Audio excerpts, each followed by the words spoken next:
EWBSX, the soundtrack of America's golden age.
You may even get tired of winning, and you'll say, please, please, it's too much winning. We can't take it anymore. Mr. President, it's too much. And I'll say, no, it isn't. We have to keep winning. We have to win more. We're going to win more.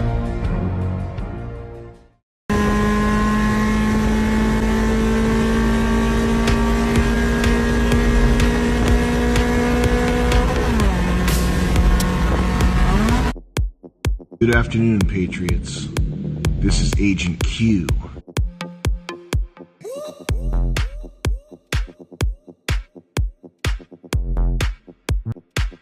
What is that? Nigga, we ride with Donald Trump over here, nigga.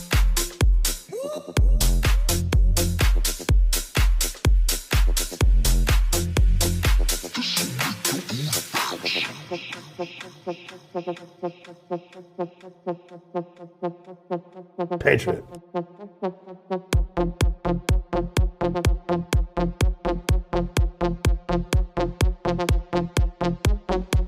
Yes, hello, it's me, a black guy.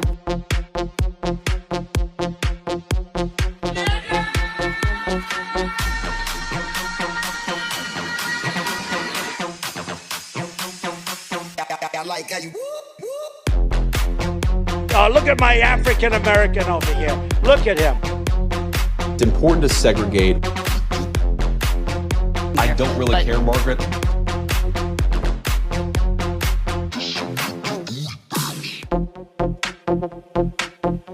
The N-word. Oh, the civil liberties and oh my gosh, what about the human rights and oh no, it's so bad.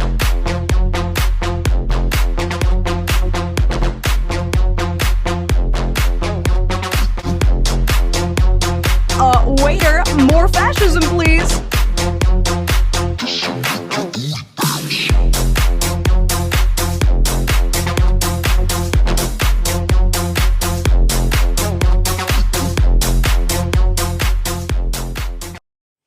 Greetings, Patriots.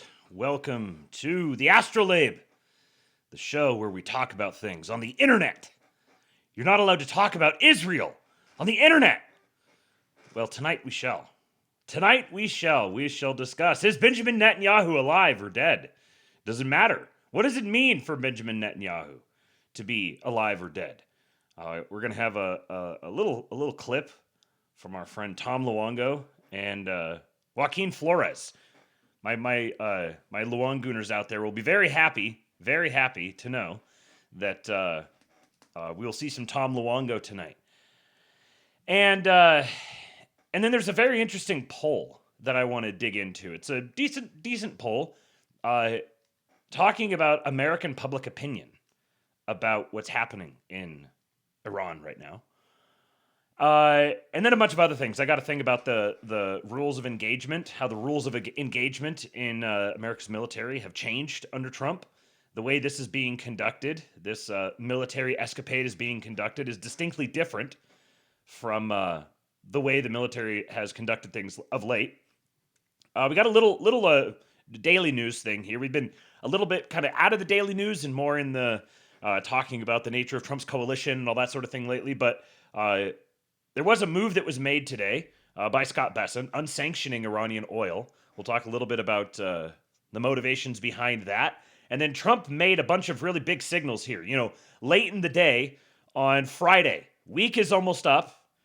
There's a pattern that's developing here where he does something Friday evening or he signals something big that's sort of like what's going to happen? I don't know what to expect next going into the weekend.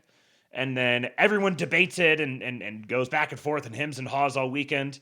And then the markets open Monday morning, and we're off onto either a continuation of that or something completely different or some combination of of all of the above. And he's done it again. Nobody's better than Big T, keeps everyone off balance. So we'll talk about that. And then what else here? Just stuff about Trump's communication style in general. I got some good things for that. Also, for the baby birds out there, if you stick it out long enough tonight, you are going to get a triple serving of quality John Tent. Shout out to Straight Buster for that one. We got 3 servings of John Tent today because I've got it's a short clip. I got a short clip of the great patriot himself talking about what we can learn from the neocons. And then if we stick out long enough, then we'll talk a little bit about nuclear war, about ICE, and about Alexander Hamilton's banking, his Bank of the United States vis-a-vis the Federal Reserve. We'll see if we get all the way there tonight. It's a possibility. Be on the lookout. Your boy is going to be having a conversation with a patriot. I will be on a patriot podcast, and I'm not going to say with whom just yet. I don't know exactly. Still have to nail down the exact time that it's going to be recorded, and then I don't know exactly when it's going to be released. But the Astrolabe going on the road. We're going to do a little signal boosting, little boosting of the signal here. Slutty Milk does know who it is. I DM'd Slutty Milk last night and told him he does know. But I will neither confirm nor deny any rumors that come from this. So just be on the lookout for that. Starting off here tonight, Ozzy Steen, the dude who dropped some teal bucks at the start of the show last night, he is back.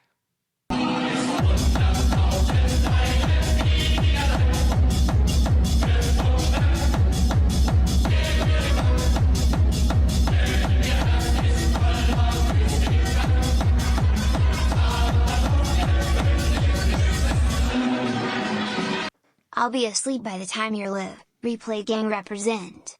Blessed Lent, everyone. A blessed Lent to everyone. A blessed Lent to you, Ozzy Steen. Definitely a little later tonight than we had been the last couple of days. It was unavoidable. I knew it was going to happen. So apologies to those who try to catch it live, but have to wait for the replay gang. We appreciate you. We love and respect our replay gang here. And then also thank you, Pale Morning Dude, for the kicks. Now, the very first thing that we have to touch on today is we have to pay our respects, memory eternal, to the great Patriot icon Chuck Norris, the Texas legend Chuck Norris, who has reposed, and he posted this 10 days ago for his 86th birthday, a titan of a man till the very end. I don't age. I level up. Would that can be true for all of us. We don't age. We level up. We are just leveling up. And no one is going to level up as far as Chuck Norris did. How would you make that into a Chuck Norris joke? Like Chuck, I don't know how that would work. Someone work on that in the chat. It's like Chuck Norris didn't level up. Chuck Norris became the level, which sort of breaks the structure of it. But you guys in the chat are smarter than I am. You work that out. But prayers up for Chuck's family and for his soul. We have lost a patriot. Another patriot is down. They're dropping. We're losing patriots. But fortunately, the problem of losing patriots is has a very straightforward solution. You just make more of them. Just got to keep making more patriots.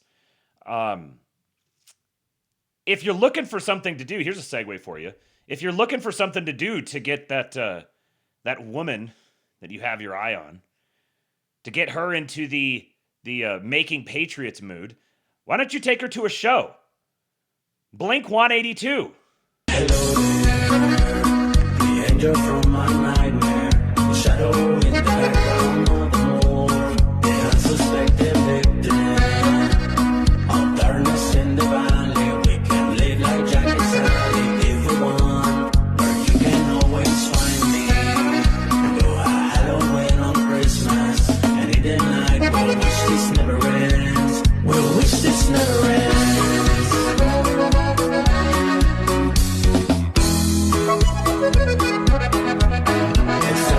Jake 182.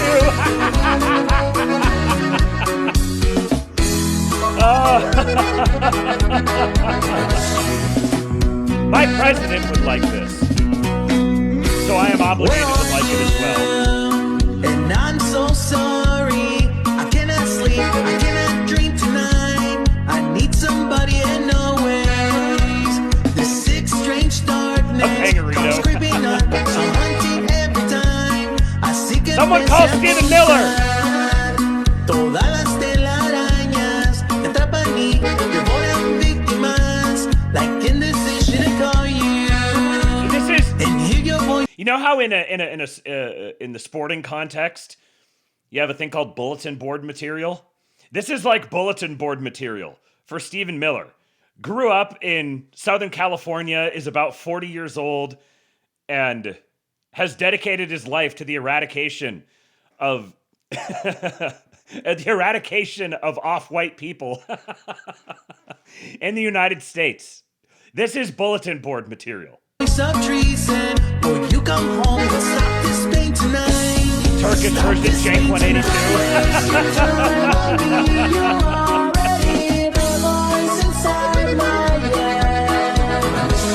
Indian version is Blink 182.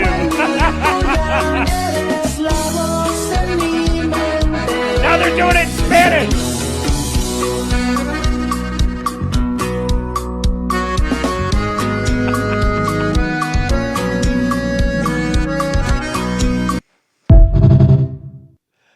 Stammet Jeremy says, love me some Blink 182. Can you just imagine Trump listening to that?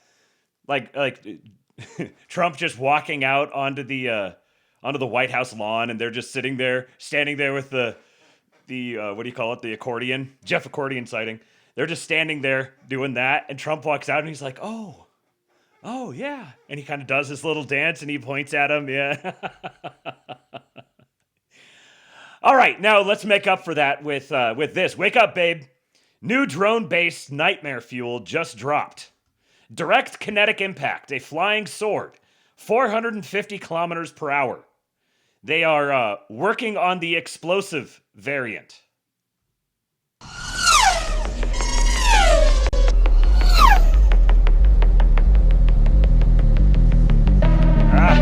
It won't let me zoom.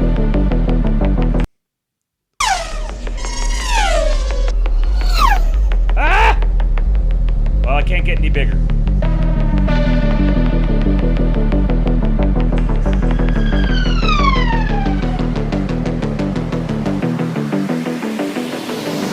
Look at that shit.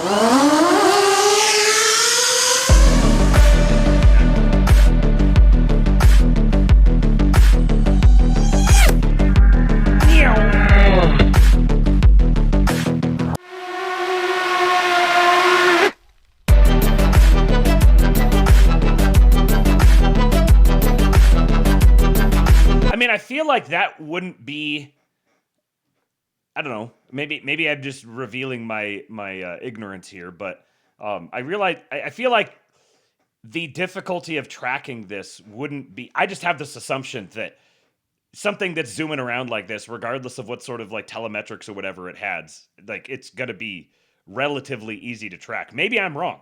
If you know better, tell me.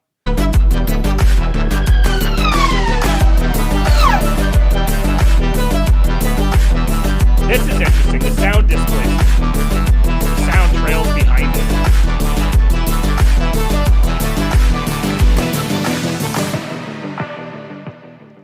So the sound is traveling back behind it, so you don't hear it until it's already hit you.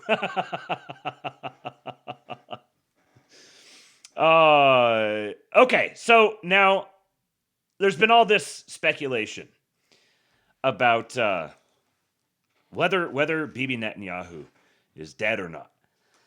And yeah, I saw the videos that were coming out. Every time one of these guys disappears out of the public eye for several days, where there isn't like a clear documented appearance, I'm always kind of like, at any point, like, how easy would it be for if Putin died? How would you confirm whether or not Putin was dead?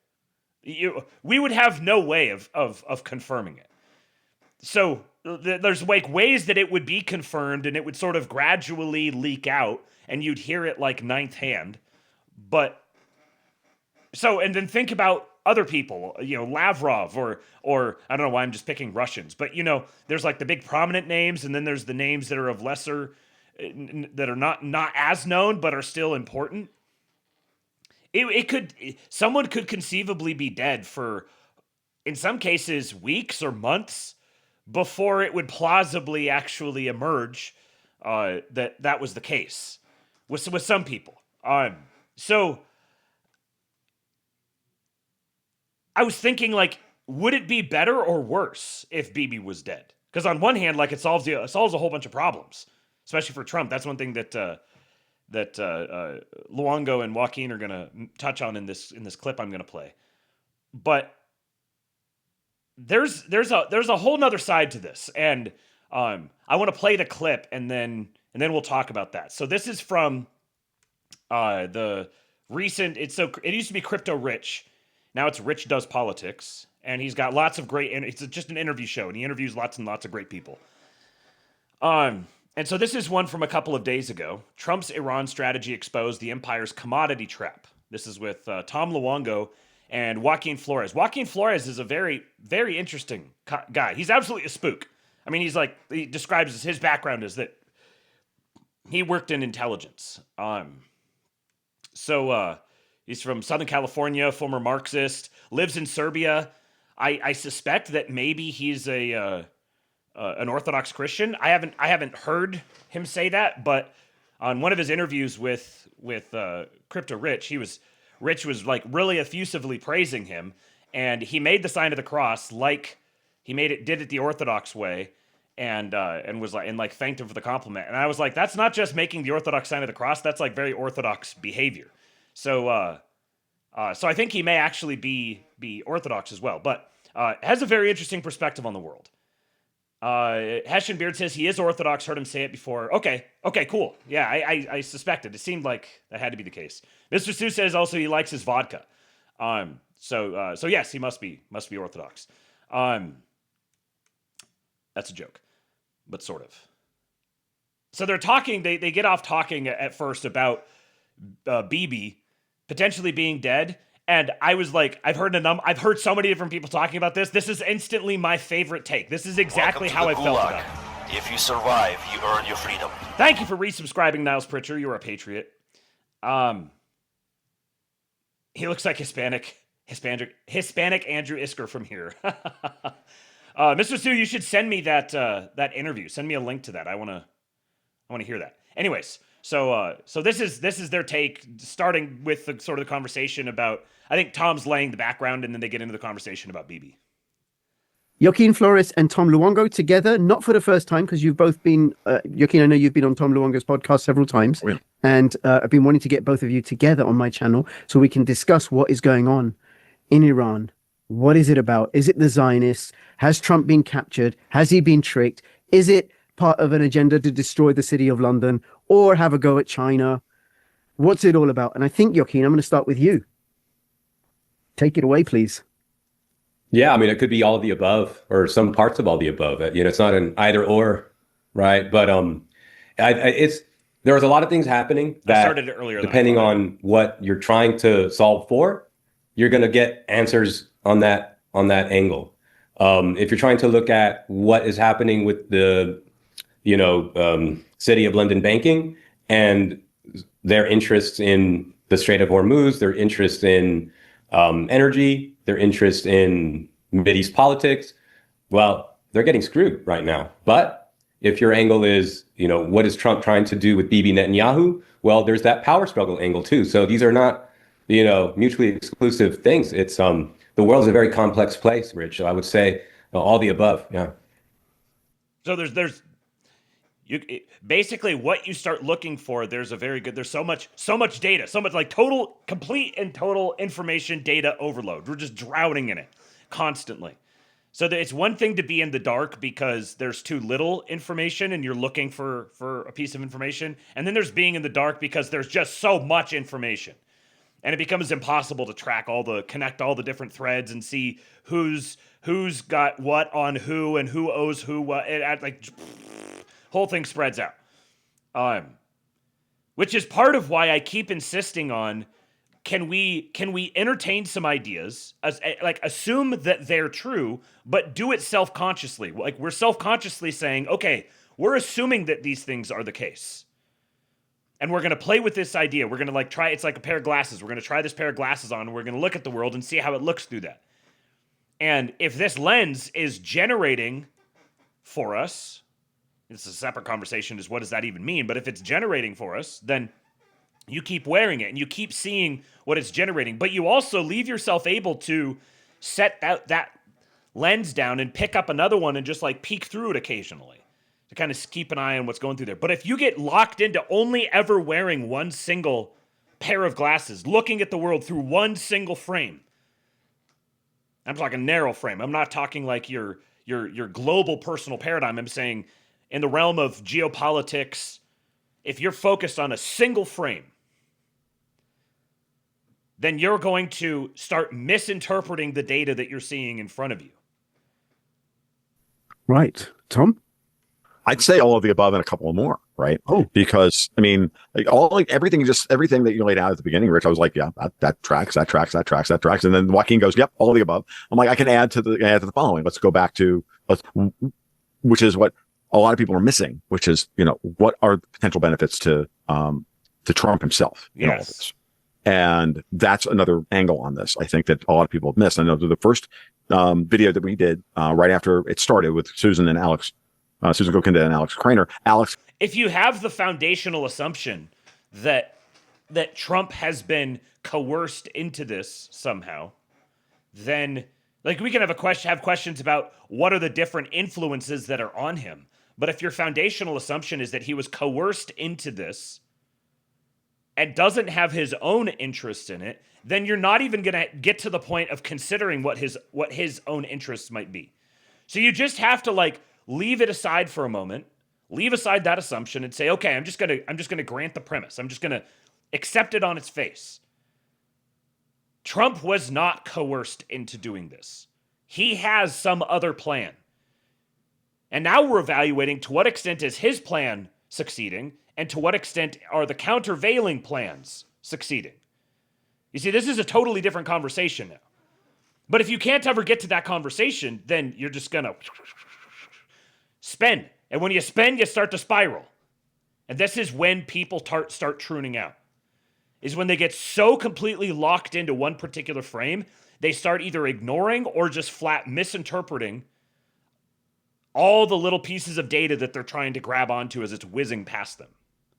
Kept coming up with, I don't see any upside for Trump. And since I had that conversation with Alex, I've been thinking about, okay, Alex, you're correct. I let me think about that. Let me dig in. And as a matter of fact, it's what I've been writing about, as I'm working on this month's newsletter, I'm doing the exact same thing. And I just got to the part of okay, so what are the benefits, right? Because the downside is obvious, right? That he's all of the things that his worst critics accuse him of being in the pay of Bibi Netanyahu, who may or may not even be alive at this point. We've got Schrodinger's everything going on all across the region. Now we've got the fog of war so thick.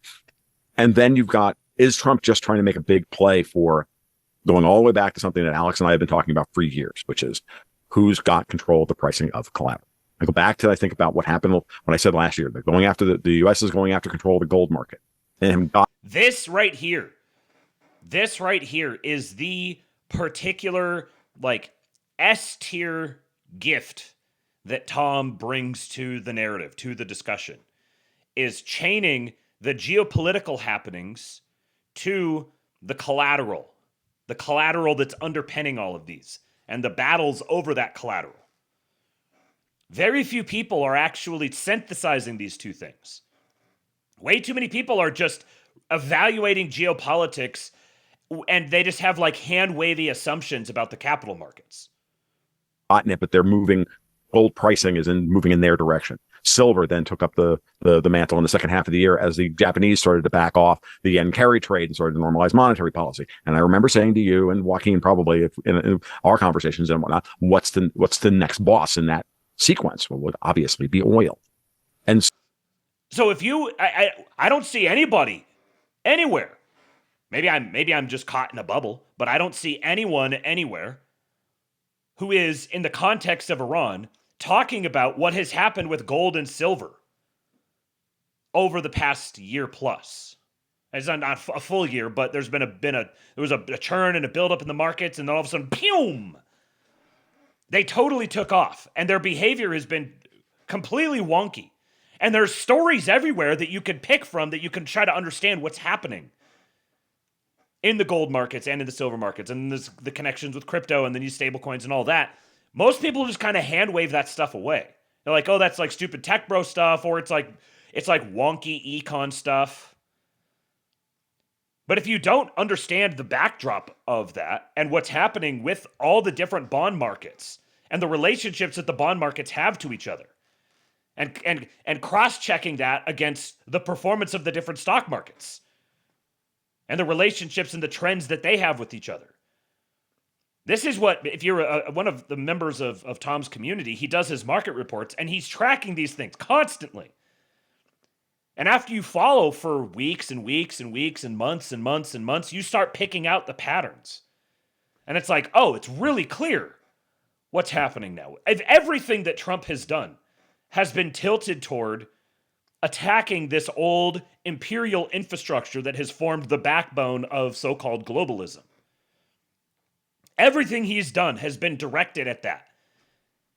And this Iran thing only happened after a whole bunch of other things were accomplished to ensure the success, or the greatest odds of success with this Iran thing. So it's not like the Iran thing just came out of nowhere. There's a lot of people who are they're talking about it starting a new war. He didn't start a new war. This is an ongoing this is how war works now. It's an ongoing conflict. It's been an ongoing conflict. He's not starting a war, he's ending one. And everyone wants him to end the wars, but they have this gay notion that ending the wars means just withdrawing and leaving. And they'll talk out of both sides of their mouth, and they'll talk about how bad the Afghanistan withdrawal was. Oh, that was terrible. That was awful. Let's do that in Iran.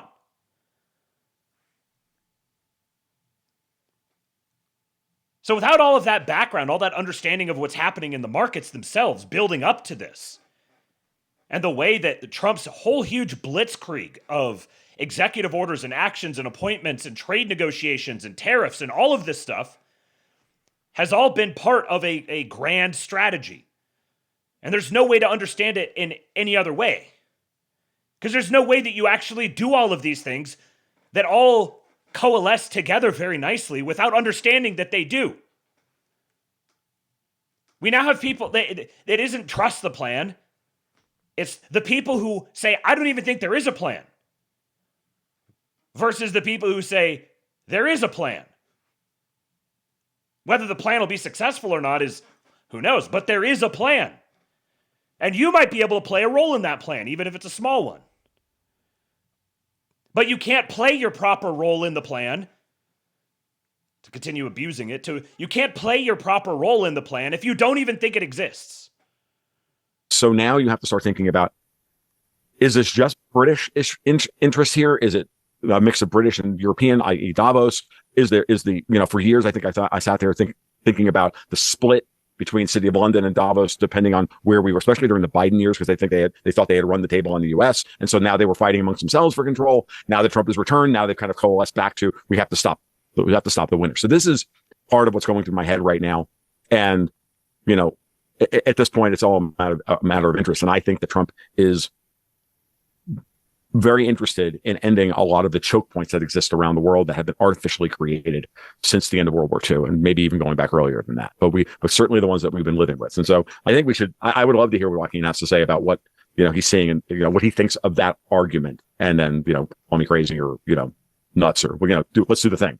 Yeah, I mean, could I call you crazy, but you're also right? Or yeah, you can do that. No, that's absolutely fair. Dexter White does that to me every other thing. Right? No, it's solid. I think one of the big issues that I think that people are seeing because what he mentioned was, at this point, BB could be dead or alive, and it really points to where we are at in this.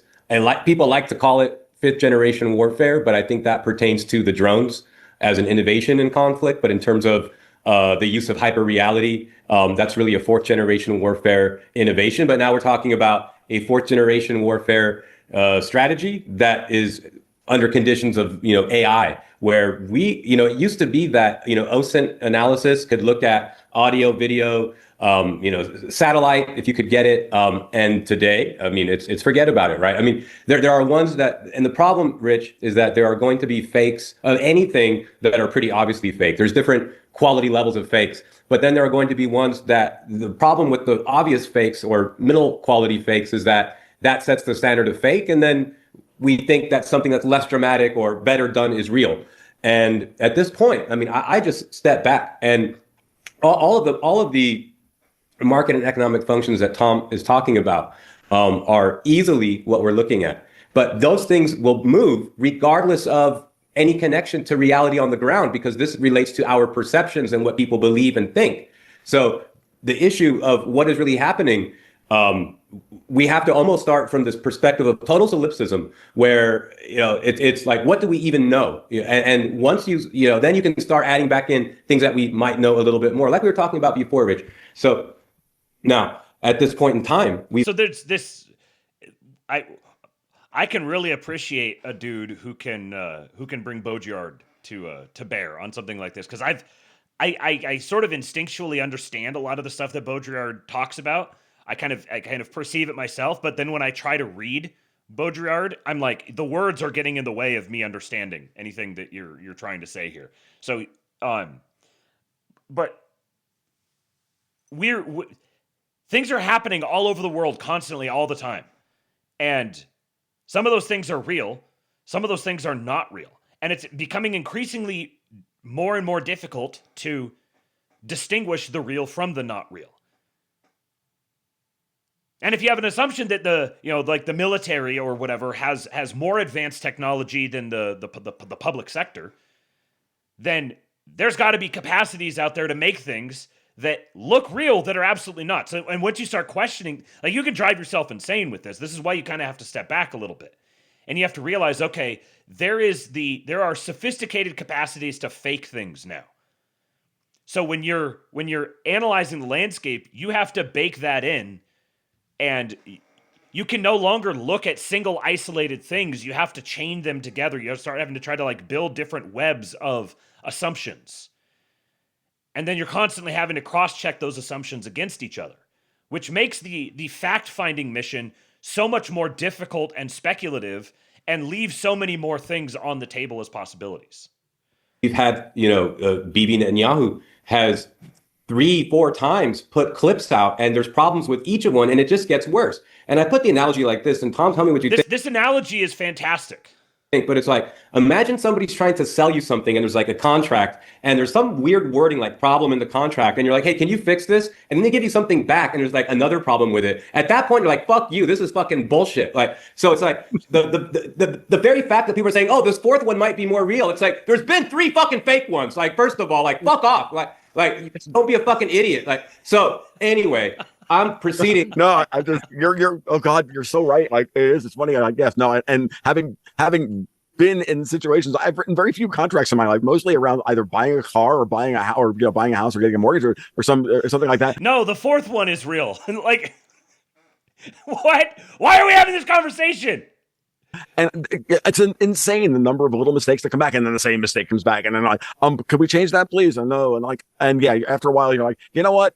I don't want to do this anymore because there's something wrong with you. Now, when it comes to Netanyahu, like after the second one where he was in the coffee shop, I was like, yeah, he's probably dead. Like I just like walked away from it. I'm like, I don't even care whether he's dead or alive. You know what I mean? My favorite take on that was that I think Slutty Milk said it, that the way you could tell that it was fake was because the tip jar in Israel had money in it. Immediately went to well, Netanyahu being dead solves a lot of problems for Trump. It solves a lot of problems for a lot of people. A lot of problems. Now the Security Council and it does other things in other directions as well. But it solves a lot of long-term problems that are out of the moment. I just want to clarify, and I'll pop it over that we're talking about downstream moments here. Like if we get to some kind of a steady state in the next week, 2 weeks, 3 weeks, whatever that happens, when we're starting to project out where we are 6 months, a year from now, 2 years from now, what does Israeli politics look like? What do British politics look like? What do Iranian politics look like? Yada yada yada. And BIBI being dead just clarifies a lot of that stuff. So, if that is the case, it does. If it is the case, it solves a lot of problems. But one of the things, of course, it is always more conservative to say he's not. But that does not speak to likelihood or probability. Mm-hmm. So, in other words, it's more conservative to say he's probably still alive. But probably is an estimate of statistics. We can't speak to what is more probable, right? We can only say what is more conservative to say. This is a really important insight right here. We cannot speak to probability here because we can't fathom exactly what, like the reason it seems so unbelievable to us is because by definition, we can't quite fathom what it would mean to be able to pull that off because we've never seen it before. We've never seen it until we actually do see it. But so we have no gauge of the upper limit. We can't establish like an upper limit and then measure the difference and figure out a probability within that. There's just an unlimited upper limit, effectively. So, but it is more conservative, like he says, to just assume that he's alive, because it would be an insane thing if he is dead and they're faking it, and all the implications that are downstream, not just from his death, but from them trying to fake his death, which I'll talk about here in just a minute. But we cannot speak in terms of probability out of this. You're really just going on your gut, on your intuition, and that's only going to serve you to the extent that you have populated it with a broad enough swath of data to filter against. Look, the guy was alive. Do we have evidence that he's dead, right? So in other words, the person making the claim has to give the receipt or shut the fuck up. I get that. But then they start. So when he was just missing for 2 weeks, that was one thing. But then when he started to start proving that he's alive and they're clearly these digital fakes, then it's like, okay, there's some op here. Look, he's easily alive. Don't get me wrong. Or he's in the hospital. He's maimed. Or one of these is real, but they just made it digital just fucking to fuck with us. Who knows? Right. You just have to explore all the. But then it's like... That's another factor, is that it's entirely conceivable, with the type of people we're dealing with, it's entirely conceivable he is alive. And they're just jumping on this just to fuck with us. They're like, oh, there are rumors that you're dead. Well, let's just pretend that you're dead. Let's pretend that you're dead, but argue that you're alive. Let's make it obvious that we're pretending you're dead, but arguing that you're alive, and creating this really bizarre sort of hyper reality where nobody can identify what the actual reality is. So then there's this is what I meant by the superposition. BIBI is both dead and alive. And here's where my mind went when that realization settled in. actually, you know what? No. I just remembered something else that he's going to say, so I want to let him say that so that I can build off of it. Give me a minute. You've got the Telegraph UK saying we've got a leak that Mojtaba Khamenei is alive, and then it's like, well, the Telegraph UK is a really fucking bullshit newspaper. Like this guy could also be in a hospital in Moscow, and then all of a sudden, like the Kremlin Spox says, I'm not going to speak to the question of whether Mojtaba Khamenei is in a hospital in Moscow, right? And it's like, okay. Right. It's a lot like when Bessett was saying, like, I'm not going to speak to like whether Trump doesn't go to China because this has to do with the Strait of Hormuz. I'm not going to say that that's the reason that the trip is delayed. And it's like, wow, that's very fucking specific reason to not be the reason. Right. You have to read, believe people when they tell you who they are, Rich. So I'm looking at it like this, and this is a proof of life contest. Like this is a Mexican standoff of proof of life, right? This is like most about Khamenei. Prove that you're alive, Benjamin Netanyahu, prove that you're alive. And then meanwhile, like supposedly missiles are flying back and forth. Supposedly everything is AI now. So what's really happening? And then look, here was one of the big problems that I wrote about. Okay, so I remember where he's going with this. So I'll pause here and I'll say what I was going to say. When he was saying this, it clicked with me that I was like, oh shit, hold on a second. Ostensibly, the narrative is that this is a conflict between Israel and Iran. And right now, the ostensible leaders of both Israel and Iran are in this liminal state. They're both dead and alive. They're neither dead nor alive. How do we confirm any of them? How do we know for sure that BIBI is calling the shots versus BIBI is dead? How do we know that Mojtaba is even alive, much less in the country? Much less calling the shots on anything. They could theoretically keep us in this state of not really knowing one way or the other for several weeks at least. And then the question came to my mind, how long could they conceivably go with that? And then my mind went to, hold on a second, what was all that news the last year about Bibi Netanyahu getting all these influencers together and they're paying him $7,000 a social media post? He's like creating a hyper reality engine. He's paying for a hyper reality engine. And what would the role of such a hyper reality engine be? We assume, it's just like lobbying for Zionism or whatever. But what if it's to keep Bibi Netanyahu alive indefinitely? If any man on the planet right now was that megalomaniacal, it would be Bibi Netanyahu. How's that for not taking no or yes for an answer on anything ever? Just stubbornly bullying your way forward through life. Getting yourself into this just totally impossible situation, cornered on all sides. You finally get the war you've been so desperately begging for. And then you die the next day. Yet you're kept alive. You're just kept alive indefinitely. Nobody can confirm whether you're alive, whether you're dead. It's like there's like this digital projection of Bibi. He's like uploaded himself in this like Antichrist sort of sense. That thought had the old noggin jogging like crazy. Suddenly we've got these two leaders of these two nations who are status unknown, but it's being assumed and talked about as if they're both alive. And really, like, if someone just took a shot at Trump all of a sudden, like, imagine you're on Twitter and just scrolling the timeline or whatever, and all of a sudden you see shots fired at the White House. And everything goes into lockdown, whatever. And then it just like stays in that state for a while. And then there's like a video, Trump releases a video saying like, hey, everyone, don't worry if it's all fine or whatever.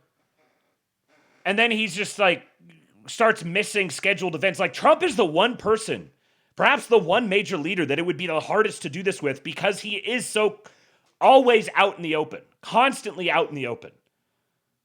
Talking to people, seeing them, engaging with them in real life. It's very, very difficult to hide his state. But if we wound up in a state like that persisted for a period of time, then like weird shit could start happening and things could change just on a dime.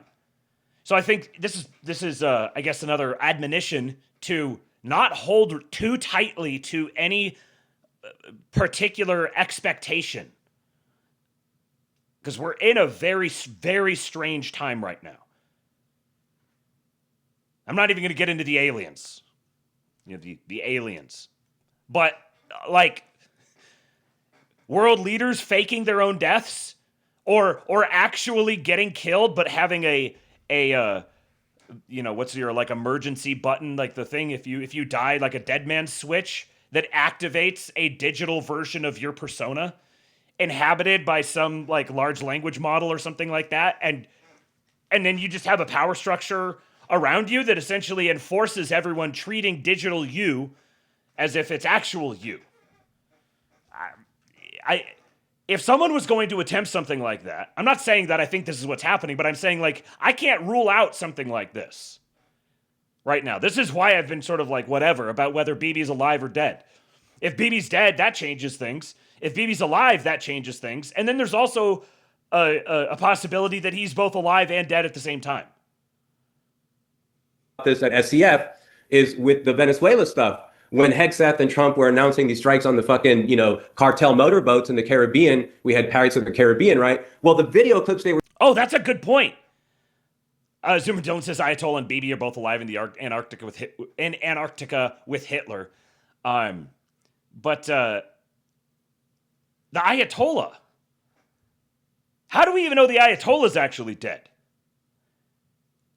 And so, Joaquin Flores said in his Telegram group the other day, like, maybe he says it in this, I can't remember, but he's like, how do you know any of these people are dead? Any of the people who have been reported dead. It's like Israel will say, we killed this person. And after a period of time, then Iran will come out and say, yeah, they killed him. But how do we know any of these people are actually dead? There's no way for us to go in and confirm it. Would you trust anyone that went in and confirmed it? Could you trust video that was taken of his dead body laying there? How are you going to confirm any of this stuff? Is with the Venezuela stuff. When Hegseth and Trump were announcing these strikes on the fucking, cartel motorboats in the Caribbean, we had Pirates of the Caribbean, right? Well, the video clips they were showing were fake as fuck.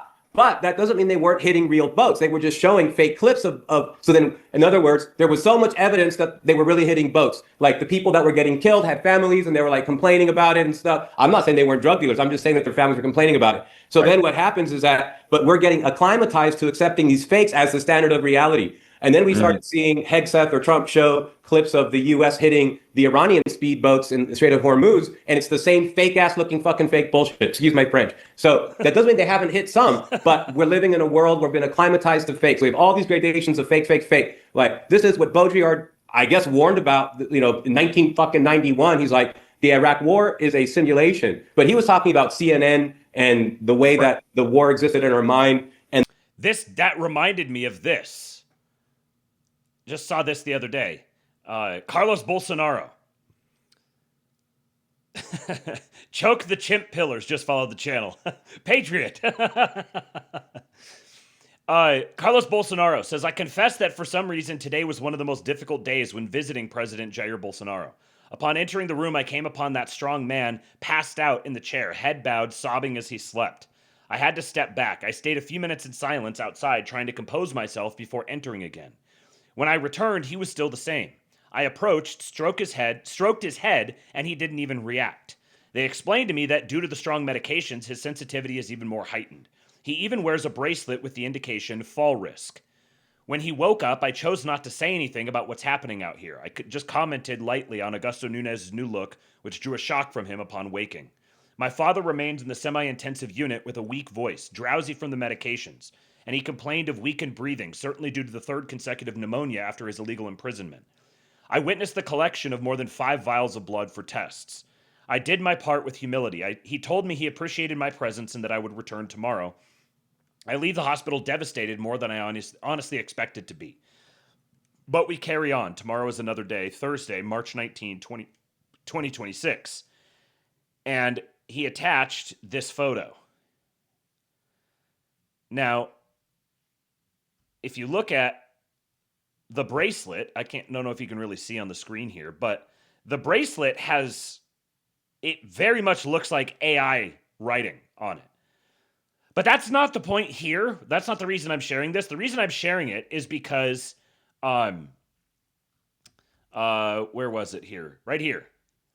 Someone replies, zooms in on it, says this is AI. So someone thinks that this is an AI photo. And this person says, yeah, it's AI generated. Since you can't use a cell phone in there, the image is an illustration of what was reported. And I saw that and I was like, holy shit. This is someone recognizing, accepting that it's AI, and saying, yeah, it's okay that it's AI. It wasn't possible to portray it any other way. And so then I heard about there's like the stuff that's flying around talking. He's going to say something about nukes here in just a minute. People talking about nukes. Israel has a nuke, or Iran can't get a nuke, or there was like Israel's going to use their nuke and blame it on Iran, or Iran's going to use a nuke and blame it on Israel, or some other party is going to use a nuke and say that frame it as being Iran doing it to Israel, or vice. Like, these are the sort of speculations that people have been making. And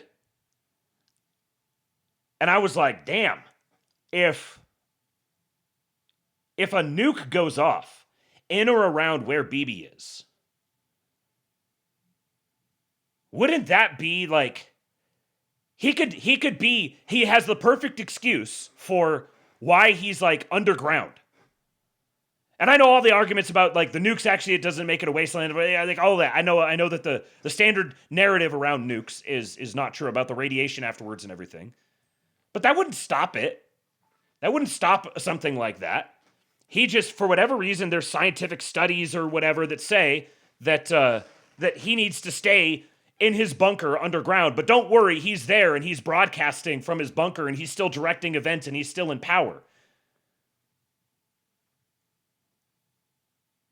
And there would be people who are like, oh, it's okay. It's okay that it's AI because it's difficult to broadcast from there or something. I'm stretching this analogy, or this speculation.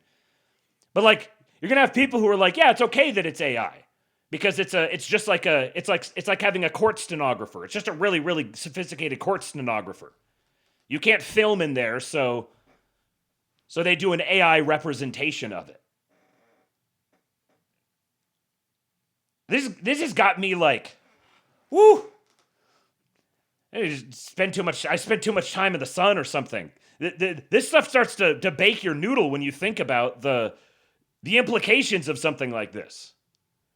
And the narratives, and then the way that we only understood the war through the imagery of a screen and second, third hand sources and notions, with our everything that we're imparting into it, right? All of our fucking baggage, all of our predispositions, all of our prejudices, all of our theories, hypotheses, conclusions from a different week or month or year behind that we're now porting into the future, right? And this is a war on consciousness. This is like, we're all kind of a subject of this war, and there's a lot of confusion, So, but people are getting impressions about what is happening. They're making decisions about what's being sold, what's being bought, what next players' moves are based upon the reality of things.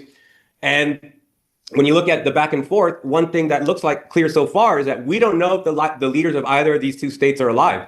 Neither of these two states has capitulated or given up, yet they've been throwing stuff back and forth. To what extent have they been throwing real stuff? To what extent? I mean, and I'll just conclude with this point because I know Tom has a lot to add right now, but I know that when the 12-day war ended, we know as a fact that that Rubio and the Iranians were actively communicating about how to end that war. They actively conspired to kayfabe the fucking end of that war. So that is not from 10 years ago. That's not something from like some asshole saying, well, the Brookings Institute in 2012. No, this just fucking happened like 6 months ago. So, right, this just happened. The same administration, the same people, Argacci, Larjani, Rubio, Trump, like the same fucking people had a kayfabe that ended the 12-day war. So now, is there some collusion with different levels of leadership in the U.S. and Iran that's middling out the city of London, that's middling out some of the Zionists, the Netanyahu Likudniks? So I want to also just say, yeah, there's people who, they think, I don't ever remember Trump saying I'm against Israel or that being like the point of any of this. This is about Netanyahu, problem person. This is like not a personal thing. This is a political, geopolitical, strategic impasse between Likudnik politics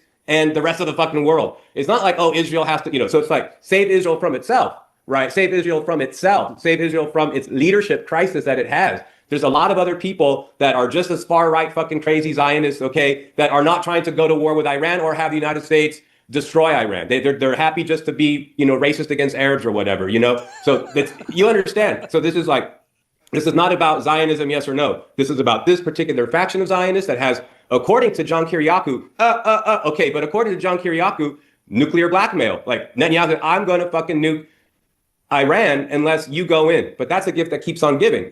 And then it's like, then you had the really strange statement, right, saying where who was it? Witkoff said Israel is a one-bomb country.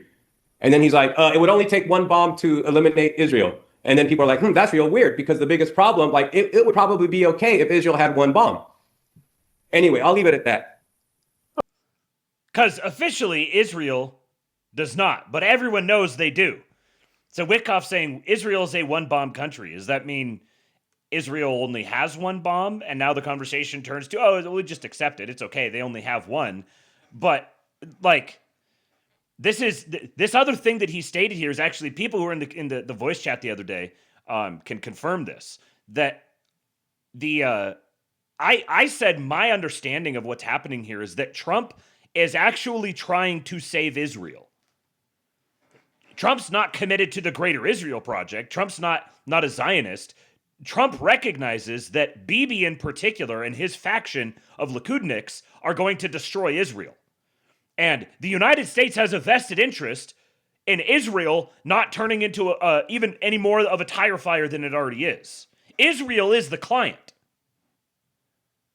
And what Trump is bound by is the fact that he has to fucking save Israel.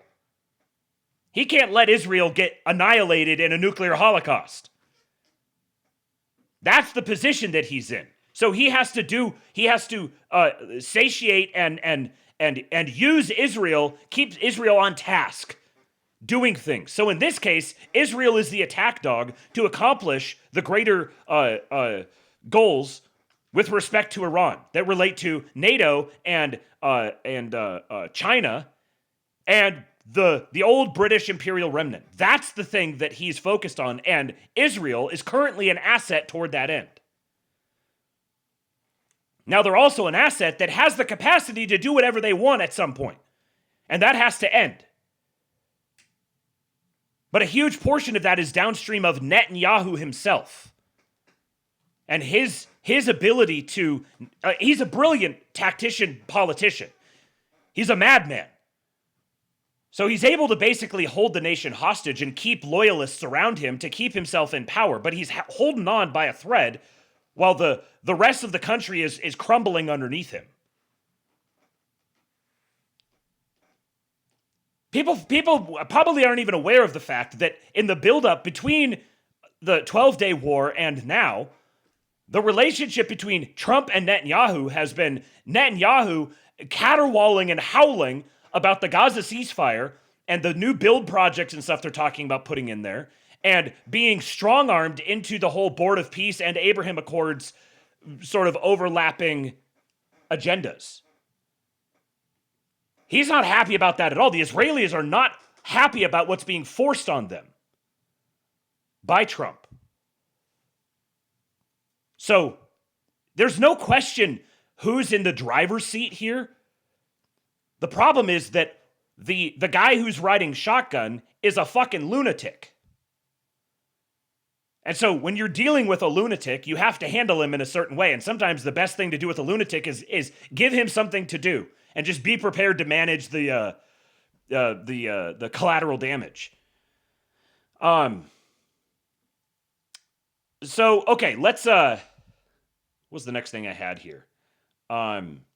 This. Okay, so the Joe Kent thing, I'm not going to spend a lot of time on it, but the Joe Kent thing is not looking up.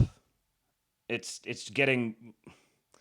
I'm waiting for the losing hope, but waiting for the moment where I go, that's what they're doing. That's what their angle is. I understand.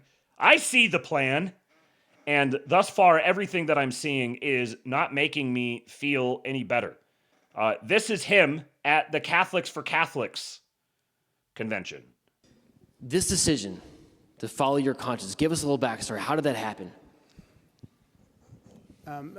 Without getting too much into detail, I just did a long-form podcast with Tucker, kind of laid out the entire politics of the issue. But look, after serving 20 years, mostly deployed to the Middle East, fighting the wars over there, and just seeing how our country had been lied to and brought down the wrong path in those wars, and that we were getting sucked into another one, and that the American people didn't have the full story, and our country did not have a vital national interest in this current fight. I said, hey, I in good conscience can't do this, because that was a promise I made to myself probably 20 plus years ago when I was deployed to Iraq. Once I realized after my first couple deployments that we weren't there for the reasons that our government told us we were there for, I said, if it's ever my turn, if I'm ever an adult in this situation, I ever have a position of responsibility, I will not in good conscience send young men and women off to die on foreign battlefields.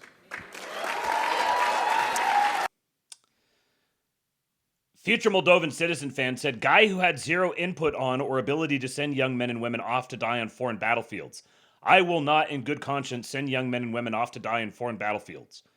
Okay, cool, I guess, thanks. What's going on? Like, what? This looks like a guy who's getting ready to run for office. And I gotta say, he looks like a guy who's going through the motions of getting ready to run for office, but I'm getting big Ron DeSantis vibes off of him. Maybe this is just kind of an intuition, and it could wind up being wrong. But remember when Ron DeSantis was running for office and looked really awkward and uncomfortable, and you could kind of tell that his heart wasn't totally in it? I'm getting the same sort of vibe off of him. Lord Breezy says all Kent is doing is putting his former allies that vouched for him in a worse situation. He is an anti-Zionist in his conviction. He made his goal infinitely harder. Yes. If for once I'm curious about Fuentes' opinion. Yeah, right.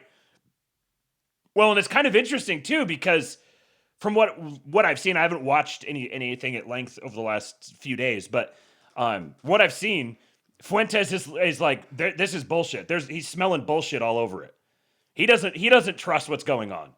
So this is going to be an opportunity for perhaps an interesting arc for Nick, with the background with him and Tucker and all that. But I got nothing.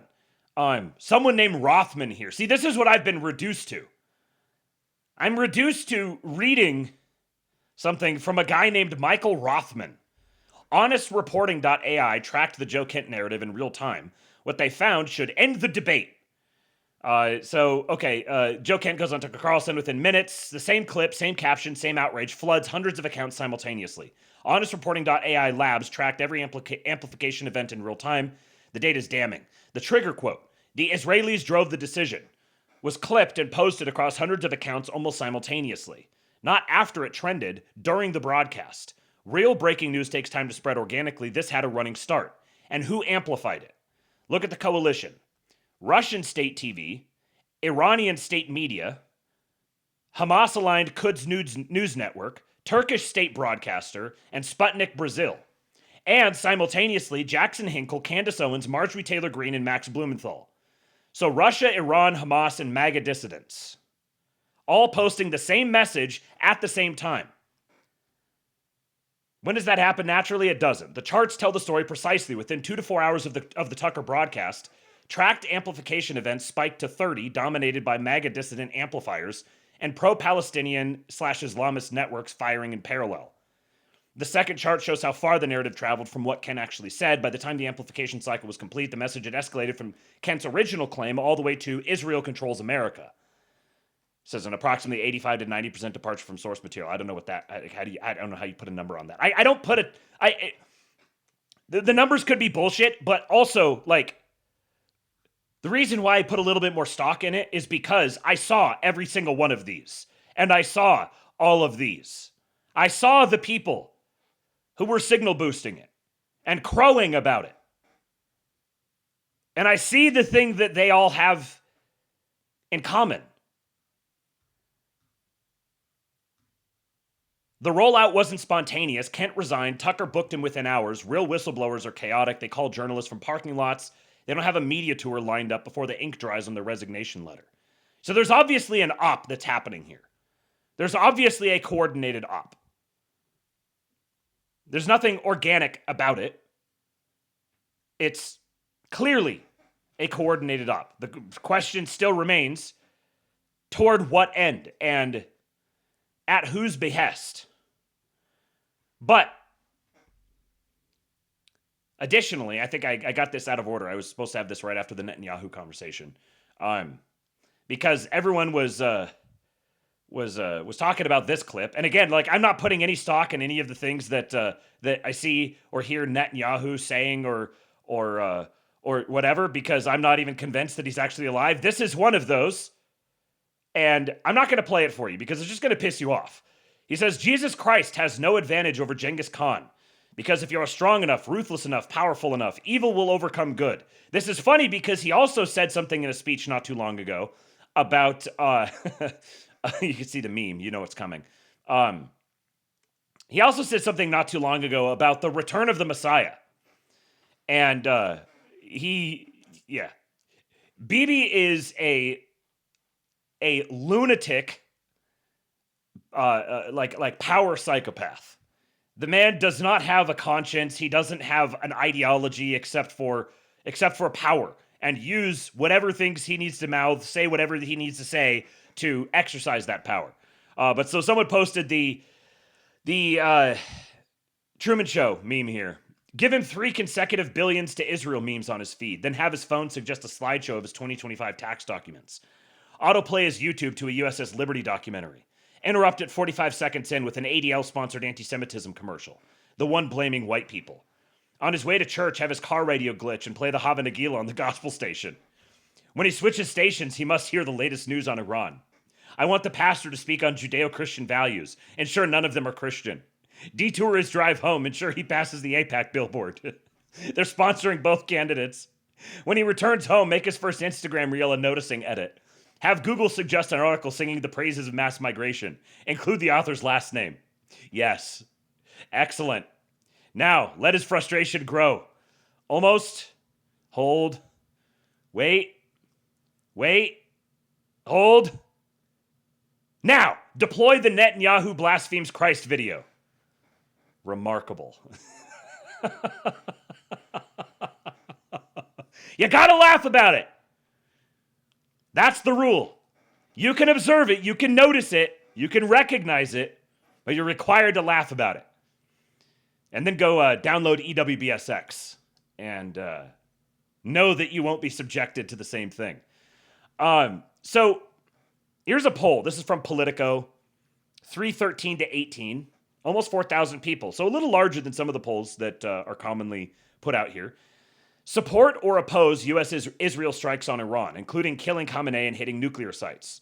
Among all U.S. adults, 43% oppose, 43% support, 33% oppose. This is all adults.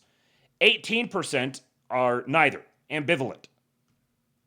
Among MAGA Republicans, 81% support, 2% oppose. But those aren't necessarily even the most interesting numbers in this. The crosstabs is where the real fun is. So of that 3,851 people, respondents, 1,833 are male and 2,004 female. So it's a little overweighted on the female side. I didn't say that way on purpose, but it did make me chuckle inside after I did. Note that the largest age demographic is the 65 plus at 906. So it is overweighted to the older people, and it's definitely underweighted to the younger people. 18 to 24 has basically half the number of the 65 and over. But the 65 and over is also still only, what is that, like a fourth of the total? So recently, the U.S. and Israel launched joint military strikes on Iran, killing Iran's Supreme Leader Ali Khamenei and targeting military, nuclear, and government sites across the country. Overall, do you support or oppose this action taken by the U.S.? Of all the respondents, 23% strongly support, 20% support, 18% neither support nor oppose, 12% oppose, and 21% strongly oppose.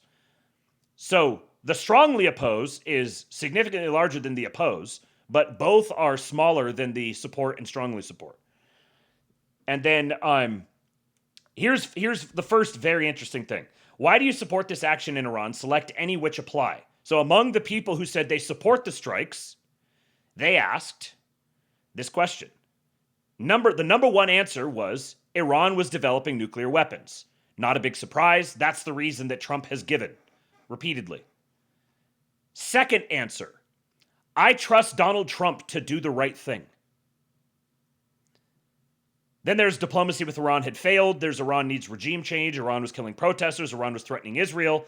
America needs to show strength on the world stage. It has already benefited America or its allies. It will make oil cheaper in the long run. It will be a short-lived military campaign. Those are the other options here. Now, among the people who oppose the strike, oppose the action, the number one answer, by far, the number one answer, Iran was developing a nuclear weapon, was 46% of the people who support the strikes. 46% of them said that was the reason why. 38% said, I trust Donald Trump to do the right thing. 64% of the people who oppose the strikes oppose them on the basis of, I do not trust Donald Trump to manage this conflict. The next one is, America should not be starting wars. The next one is, this will cost money, which would be better spent here in the U.S. The next one, too many civilians have been killed. The war will damage the global economy. It will drag on and become another forever war. It will damage U.S. relationships with allies. It was illegal under international law. It will make the region less stable. The U.S. should have continued negotiating with Iran. Those are the answers that are provided here. And note the numbers. The lowest, the lowest one on the support the strikes, the lowest one that's specific here was 17%. On this side, the lowest one is 38%. So the people who oppose it, fundamentally at their base, they don't trust Trump, but then they also believe all of these other things as well. To what extent do you think Trump has a plan for resolving the conflict with Iran? We have a polling question that says, do you trust the plan? 29% of the total say Trump has a plan. 20% say Trump does not have a plan, but I trust that his actions will resolve the conflict. Isn't that an interesting number? So 49% of respondents trust that Trump will resolve the conflict. Like they're basically just like, I trust Trump. And then 38% of people say Trump does not have a plan. In your view, what were Trump's main goals for the attack in Iran? This is from all respondents. The number one answer is prevent Iran from developing nuclear weapons. Number two is gain access to Iranian oil. Number three is protect Israel. Number four is display the strength of the U.S. on the world stage. Number five is weaken Iran's military infrastructure. Number six is remove an authoritarian ruler. Number seven is protect democracy in the wider Middle East region. Number eight, reaffirm U.S. stance in foreign policy. Number nine, bring about an election for a new ruler. Number 10, install a democratic ruler. And then none of the above. Trump had no goals for this. 10% of people said Trump had no goals for this. The same number of people who said, I don't know. So basically 20% of people are like, no idea what's happening. But the number one answer is the same answer, nuclear weapons. Number two, interestingly, is gain access to Iranian oil. There was the great Lee tweet where he said Trump could have create a branch of the military called like the oil stealing office or whatever, the oil stealing department, and send a fleet over there called the we're taking your shit. And it was something like that. And people would be like, what's Trump doing? I don't understand. Then American military service members' lives have been lost in the war in Iran. Which of the following comes closest to your view? America must achieve its goals in Iran, even if it means more American lives are lost. That's 32% of people. 50% of people, based on one of the largest single numbers we've seen so far, says America must not lose more American lives, even if that means America's goals in Iran are left unfinished. So that's among all respondents. Some have argued that Donald Trump will create a forever war with the attack in Iran with no clear end in sight. Others argue that Donald Trump has already achieved the main goals, and this will be a short intervention that is near completion. I love it when you're near completion. If you had to choose, which do you think is more accurate? 43% of people say, I expect this will be closer to a forever war. So notice the connections here. Overwhelmingly, people believe, they trust Trump, they support what's happening. A slightly smaller majority also believe it's going to be a forever war. But they also think that America shouldn't lose any more personnel. So you can see how the crowd is wholly removed from whatever people are yelling about being anti-war on Twitter. There's also, you said this will be closer to a forever war. Why? You said this will be closer to a short intervention. Why is this? What's this one? Donald Trump would not allow America to get dragged into a long war. 40% of the people who said it'll be closer to a short intervention, their number 3 reason was that Donald Trump wouldn't allow it to be longer. The people who said it'll be closer to a forever war, almost a super majority of them, 61%, said Donald Trump started this war without thinking it through. And then this last one here is very interesting. Donald Trump, during the presidential campaign, said he would not start wars in office. Some critics say the war in Iran has broken this campaign pledge. Which of the following comes closest to your view? The war in Iran has not broken this campaign pledge, is at 19%. The war in Iran has broken the campaign pledge, but was necessary given the change in circumstances, is at 35%. So 44% of respondents say either it hasn't broken the campaign pledge or it did, but it's fine. And then 37% of people say the war in Iran has unnecessarily broken the campaign pledge. Okay, so there's a, I'll make sure there's a link in here so you can go through all of the details if you want to look at like specific age breakdowns and stuff. I've got more to get through, so I'm not going to linger on that. But there are some very interesting differences in the answers between male and female, comparing those, and then in the age brackets as well. And then there's also the education level, who they voted for in 2024, who they're planning to vote for in the current midterms, race, income, and then are they MAGA Trump or non-MAGA Trump? So I'm not going to go through all of those. I'll give you guys a link if you want to, but I threw this into Grok and I said, give me a list of the top 10 most pronounced and or counterintuitive results that stand out. This is what Grok said. Here are the top 10 most pronounced and or counterintuitive results.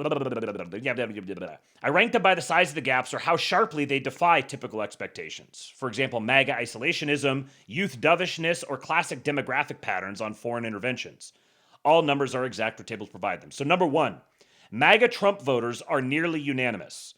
81% support, 56% support strongly. Only 7% oppose. This is the single biggest gap in the entire document, more than double the national 43% support figure. Non-MAGA Trump voters are still at about 70%, showing the entire 2024 Trump coalition is locked in. Grok's words, not mine. Number 2, 58% of MAGA voters say the U.S., quote, must achieve its goals in Iran even if it costs more American lives, versus just 32% overall and 17% of Harris voters. Extremely pronounced willingness to accept casualties, one of the most hawkish results in any recent poll of the Trump base. Number 3, and I know that people are saying, well, there's you might say that there's there was a extra 65 and overs, that there was more women. We're going to account for those here in just a moment. Number 3, the gender gap is massive and one-sided. Men 53% support versus women only 36% support.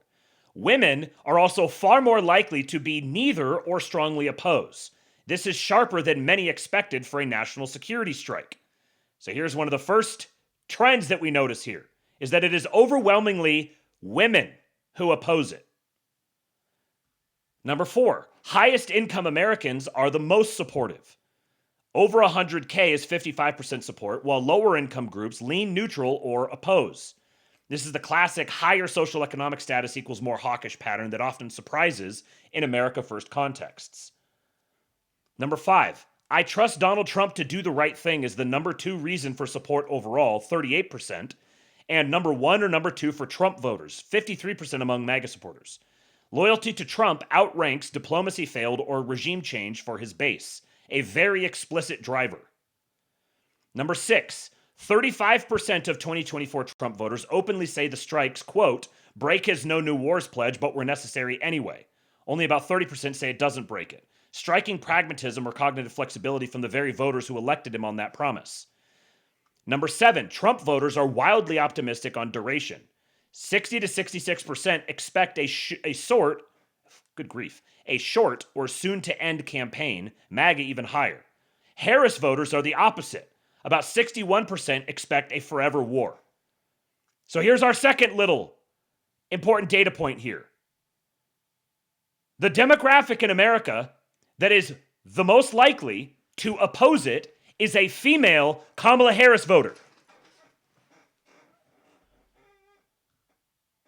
The base's confidence versus the opposition's pessimism is one of the starkest perceptual divides. Number 8, nuclear threat framing crushes every other reason, 46% overall, rising to 75% among 65 and over, and 54 to 56 among Trump and MAGA voters. Older Americans in particular are overwhelmingly motivated by this. Not Israel, not regime change. Very unsurprising. Very unsurprising. Number 9, racial polarization is surprisingly muted. White support at about 47%, black at 34 to 41%, Hispanic at about 40%, and Asian similar. Far less divided along racial lines than most hot-button issues, counter to what many assume about foreign policy fights. And number 10, education has almost zero effect. College grads about 46% support, non-grads about 42%, and age peaks in the middle. 35 to 44 age bracket is at 48% net support. So it's the millennials. The millennials are the highest net support. No educated equals dovish or youth overwhelmingly anti-war pattern here. Another break from conventional wisdom. It says these crosstabs go way beyond the 43-33 top line the tweet hided. The Trump base isn't just supportive, it's intensely supportive, willing to pay costs, and rationalizing deviations from pure isolationism in real time. So anybody, you can disagree with any of this, you can call this into question, whatever you want, but anyone who is saying, I didn't vote for this, MAGA is dead, Trump has betrayed everyone, we're all abandoning him because he abandoned us, you are a small minority of the population and you overlap overwhelmingly with female Kamala Harris voters. That is your political constituency.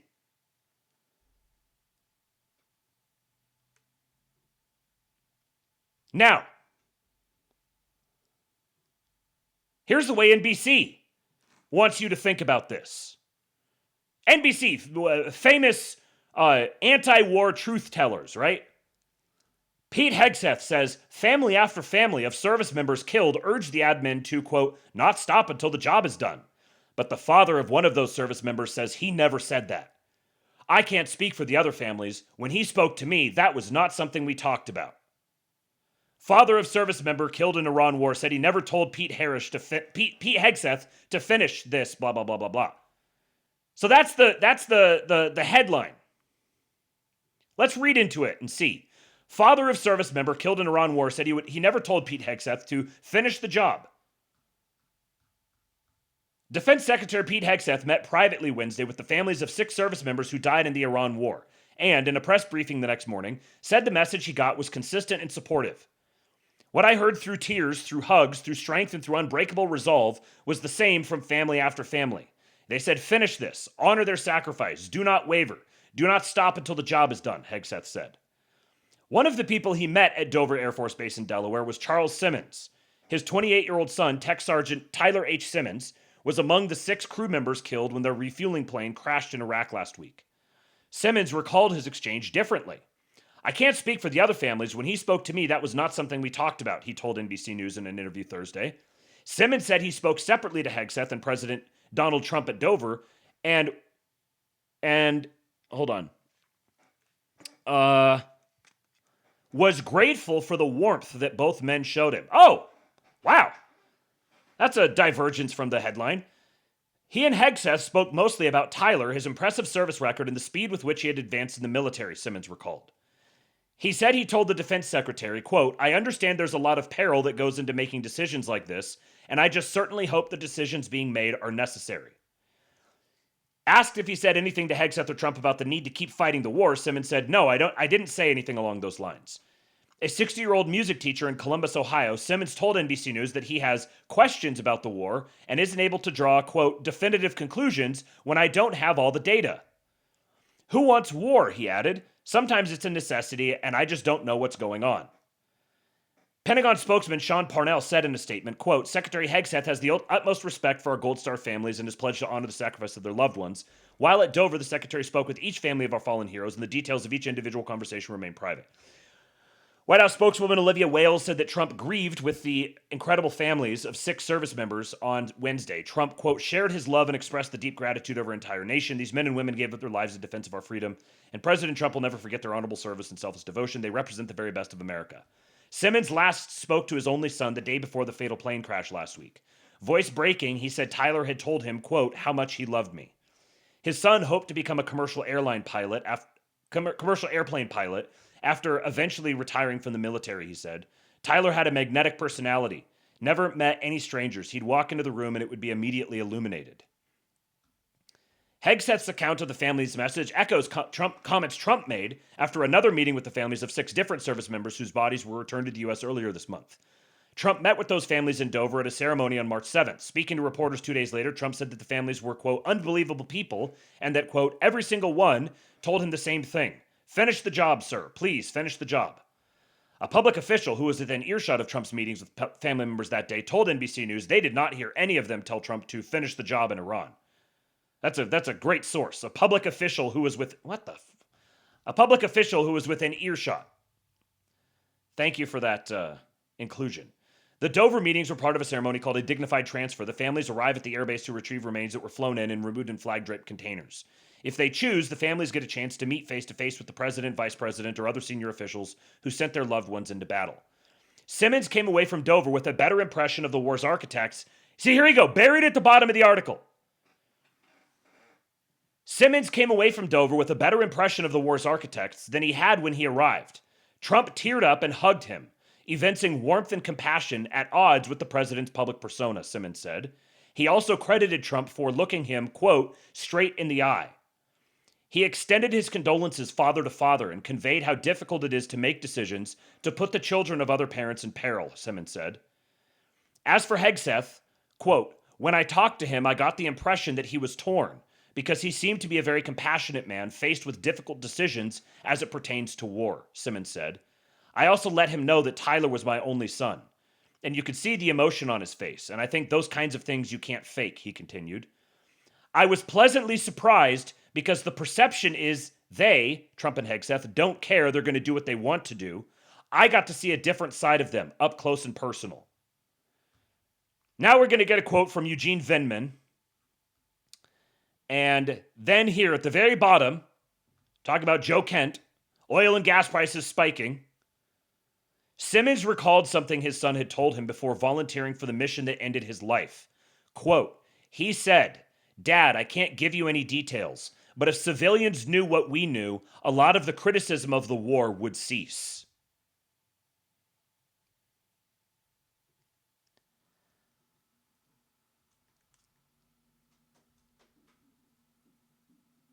That should be like that one single article. If you cannot deduce the state of the world around you from that one single article, you're not going to make it, man.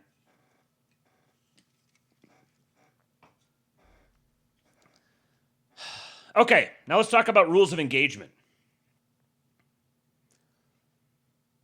John Conrad, Patriot, says this post below, in my humble opinion, is the most important post of the month. Read it, reread it, then take notes. Rules of engagement, rules of engagement, rules of engagement. Now, I'm going to read the post he's referring to from Cynical Publius, one of our great boomer posters. Please do tip your streamer, folks. Tips.kingpill.com. I just realized I didn't pin the tips link, so maybe that's why. Tip your streamer. Actually here. Tips.kingpill.com. You got to get on the nice list for my wife. Mrs. Kingpilled is making a list, checking it when she feels like it, and it can't be a naughty list because everyone is on her naughty list. You start by default on her naughty list, and you have got to work your way onto the nice list. She says her hand is getting sleepy, so you better get it in soon. All right, Cynical Publius says, regarding the way of war of our enemies. In every hot war the United States has become involved in since the Korean War, we've enjoyed absolute tactical and operational dominance over our enemies. We win every tactical engagement overwhelmingly. Operationally, we can and do dominate any theater of our choosing. No one, and I mean no one, can stand toe-to-toe with the U.S. military. This has been true for decades. We've talked before about the elements of national power, the dime, diplomacy, informational, military, and economic. Our military power is unsurpassed. We are masters of diplomacy. We have the world's strongest economy. So how do we lose? The informational component. Our military opponents, from Ho Chi Minh to Osama bin Laden, knew that the only way to defeat the U.S. is to demoralize the American populace such that it demands withdrawal and throws the then current commander-in-chief out of office. The only way to defeat America militarily is to convince the American people that a war is unwinnable. The slow dribble of IED deaths in OIF was not actually targeting soldiers and Marines. It was targeting you, the American people. And CNN eagerly complied with death counts running across the bottom of the screen. The Tet Offensive? It was a decisive U.S. victory that could have ended the Vietnam War in our favor. But Walter Cronkite instead declared the war lost. Protests erupted nationwide, and the war was lost. The highway of death in Kuwait? We could have taken out Saddam Hussein in 1991 and never needed to go back in 2003, but international media made the attack on retreating Iraqis look too cruel, so we halted just short of the finish line. The strategic imperative of every one of America's military enemies is to break the will of the American people with skewed information, propaganda, and extreme emphasis on America's minor losses amidst overwhelming military victory. But the Ho Chi Minhs and Osama bin Ladens can't do that by themselves. They need willing partners in the American media and government. And for Operation Epic Fury, boy oh boy do the Iranian mullahs have an overabundance of American morale killers to draw from in order to defeat America through the informational instrument of national power. Tucker Carlson, Senator Mark Kelly and the rest of the seditious six, CNN, ABC, NBC, CBS, New York Times, WAPO, Pakistani bot armies on social media, ex-influencers like Cerno, Candace, Martyrmaid, and Ian Carroll. I like Martyrmaid. And half the time I like Cerno and half the time I can't stand him. There's no in between. Cerno is all bangers or the purest, blackest coal you've ever seen.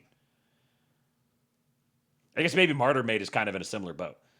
Although I think Martyrmaid's hit rate is better than Cerno's. Anyways, every idiot claiming we are fighting Israel's war.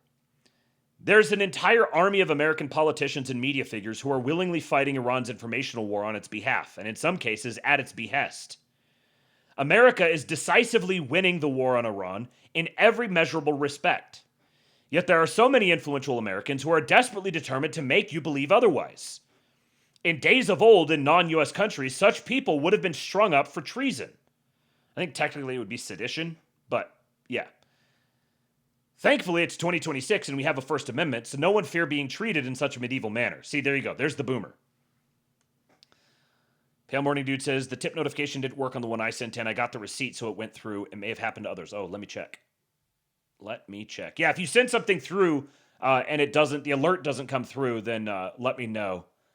$20. Thank you, sir. All right, everyone mentally update the tip goal to 3488. He says, I don't think you understand. Have you ever been married to a Marxist? Has your Marxist wife ever badgered you about the murder of brown bodies? Has your Marxist wife ever held out until you changed Trump's mind or resign? I'm just asking questions here. Why no tips yet, fellas? Thank you, Joe. Pale Morning Dude. Thank you for your advocacy. Pale Morning Dude is there on the is now on the nice list. So yeah, there's the boomer coming out. Thankfully, we have a First Amendment, so we don't have to worry about hanging people for treason. But we can still ostracize and ridicule such people and sources for the irreparable harm they are wreaking upon the USA as they do the bidding, intentionally or unintentionally, of theo-fascist mullahs who are determined to set off a nuclear bomb so that the 12th Imam will arise from a well and calm and precipitate the global apocalypse. We all need to choose sides. Are you with America or are you with theologic-inspired deliberate Armageddon? And anyone who chooses the latter needs to be the target of mockery, derision, and clearly stated facts, disproving their lies. And if you are an American patriot, you can fight that informational war on America's behalf, right now, right here on social media, right there in your own living room. Your voice matters, and your voice is actually a part of the war. Fight! Fight! Fight! We're going to miss the boomers when they're gone, man. We are going to miss them, believe me. So back to John Conrad. Why was SecWar able to hermetically seal the southern border, eliminate crime in D.C., arrest Maduro, and sink the entire Iranian Navy with a fraction of the casualties that experts claimed it would cost? Because it did not include allies and academics. Why is this critically important? Because in previous wars, they all handcuffed our warfighters with ROEs, bookcases in the Pentagon and CENTCOM overflowing with them. Going in with the element of surprise and shackling our forces to just one ROE, American rule of law, gave our side an overwhelming advantage. But we just experienced the biggest war I've seen since I joined this app in 2007, and I'm not talking about Iran. It wasn't a kinetic war. It was a war over academia and European control of ROEs. Cynical Publius and Data Republican got absolutely hammered, but held their ground. Tom Nichols, which would be the, what is his position? Advertises his Blue Sky account. Staff writer at The Atlantic. Tom Nichols and the other talking heads had enormous power over how the minds of admirals and generals are formed. They had enormous influence via think tanks and meetings with allies over what's acceptable in war and what isn't. And they were able to throttle opinion via displays of outrage on TV and articles in The Atlantic. To use a maritime analogy, those ocean racing speedboats have two captain's chairs. One is at the helm and the other is the throttles. The helmsman can only steer port or starboard, but the throttleman has forward and reverse on both the port and starboard propellers. Guess which job is most important? Pull too far ahead of the enemy and they pull back speed. Fall behind and they push full ahead. Too often they push full ahead just as the boat is descending into the trough of a wave. In our military, the commander-in-chief decides the race time and location. The combatant commander steers the course. The media, allies, and think tank experts are the throttle. And they are absolutely losing their minds because Trump has removed them from the throttles. This not only sucks away their power, but their lucrative speaking engagements and book deals. Nobody is going to pay big bucks to hear a washed-up Naval War College professor speak. They will pay the throttle man. So Tom and friends are losing their minds and going on MSNBC and CNN to tell you all about how terrible this war is going. What they are really saying is, this is a disaster because I was not consulted. Put me back on the throttles. So when you are arguing that it's a disaster, you are lending credence to the fucking Atlantic.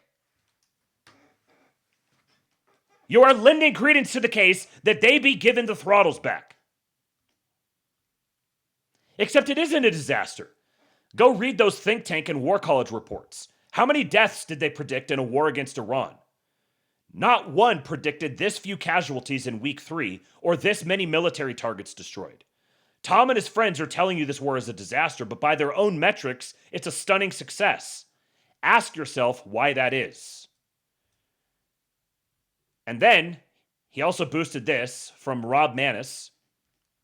Iran, winning with sustained air and naval combat power, not some misguided shock and awe invasion. I've spent more than 3 decades studying, planning for, and fighting in wars. starting as an enlisted explosive ordnance disposal technician, rising through the ranks countering terrorism and bomb disposal assignments, then commissioning and leading as a bomber squadron commander in combat during the global war on terror, vice commander of America's only airborne intelligence wing after graduating from the Naval War College, and commander of a wing operating a high-value strategic installation. I've commanded bomber crews dropping bombs on tyrants and terrorists from B-1s, authored theater nuclear war plans, and advised at the highest levels on strategic deterrence and building the global war on terror campaign plan. So when I talk air and naval power, I have a strong foundation of direct experience in planning and execution from global to regional war. Back in the early days of Operation Epic Fury, I was skeptical but positive. Like many of my friends and colleagues, I've been scarred by the wrong wars, Iraq and Afghanistan, where we poured in ground troops, nation-built, and got bogged down in endless occupations. Those experiences convinced me that you can't win without boots on the ground, and a full-scale ground invasion was the hard lesson of modern conflict. I got away from my original air and naval power theory roots, the ones drilled into me from the masters. Alfred Thayer Mahan's strategic tenets of sea power, Curtis LeMay's overwhelming strategic bombing, John Boyd's OODA loop dominance, and John Warden's 5-ring targeting that collapses enemy systems from the center out. I let the quagmires cloud my judgment. When President Trump and our Israeli allies launched this air and naval campaign on February 28, no invasion, no occupation force, I started cautious. Tactical success? Sure, we'd hammer their missiles, navy, and nuclear sites. But regime change? Toppling the mullahs without American divisions in Tehran? I pegged full strategic victory at maybe 20 to 30%. The regime had survived everything for 47 years. Their Basij and Iranian Revolutionary Guard Corps would just crush any uprising. Then the campaign evolved, and I had to reevaluate the lens I see things through. The real turning point was the deliberate, ferocious targeting of the Basij, the regime's internal enforcers, the ones who beat down protests and keep the people in chains. This wasn't incidental. It is a major phase, gutting their leadership, like Basij Commander Major General Gholam Reza Soleimani, taken out in recent Israeli strikes, checkpoints, compounds, and urban control nodes. When you dismantle the very force that suppresses opposition from the air, you create the vacuum for the Iranian people to rise up. That shifted my assessment hard. Overall probability of success, including internal regime collapse without boots, jumped to around 48%. That's a very specific number. The anti-Basij effort proved you could erode the regime's domestic grip without a ground invasion. But there is a serious potential for the powerful addition of limited special operations forces, small teams of Delta, SEALs, Green Berets, and our Israeli partners. Not an invasion force, just dozens to low hundreds of operators potentially training, arming, and coordinating indigenous resistance, feeding targets, and protecting the spark if it ignites. That's straight out of Boyd and Warden. Multiply effects, accelerate the OODA loop for the good guys. If incorporated effectively, my numbers would climb again to about 71%. We wouldn't just be hoping anymore, we'd be enabling a collapse from within. And if we incorporate the potential for a limited amphibious operation, like the 31st MEU aboard USS Tripoli seizing and holding Karg Island, Iran's oil export lifeline handling about 90% of their revenue, and possibly key islands in the Strait of Hormuz, the math gets even stronger. These moves would deliver crushing economic strangulation overnight. No hard currency, no pay for IRGC and Basij goons, accelerated hardship and defections. It fits perfectly. No mainland occupation, just key terrain denial that starves the beast and removes the threat to the global economy. If executed, it would push the overall probability of full strategic success, military objectives, plus regime change from within, into the 78 to 88% range, central estimate around 83%. That's LeMay-level decisive, Warden-style systemic collapse, and Mahan's primary role in the Navy protecting commerce in real life without repeating the mistakes of Iraq or Afghanistan. We're seeing air and naval power, executed with precision and potentially integrated with surgical SOF, prove the skeptics wrong, including this old bomber commander who started out doubting. The mullahs are bleeding leadership, control, and potentially cash. The Iranian people are smelling freedom. And we're doing it without a trillion-dollar quagmire or American boots marching across Iran. This operation is correcting the book on warfare. It's validating the air power and naval power theories I drifted from after the disastrous ground wars. Curtis LeMay would recognize the overwhelming force. John Boyd would applaud the tempo and adaptation, collapsing the Iranian mosaic defense. John Warden would nod at the targeting of leadership, internal security, and economic systems and networks. Mahan would be thrilled at the skillful destruction of the Iranian Navy, no matter where its vessels are, and reestablishment of our naval supremacy anywhere and any time. America is winning.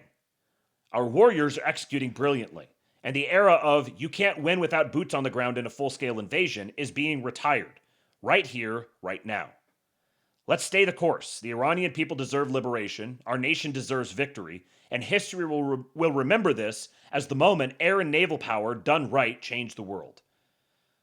Rob Maness is a retired U.S. Air Force colonel, former enlisted EOD technician, bomber squadron commander in combat, a former U.S. Senate candidate, and America First national security voice.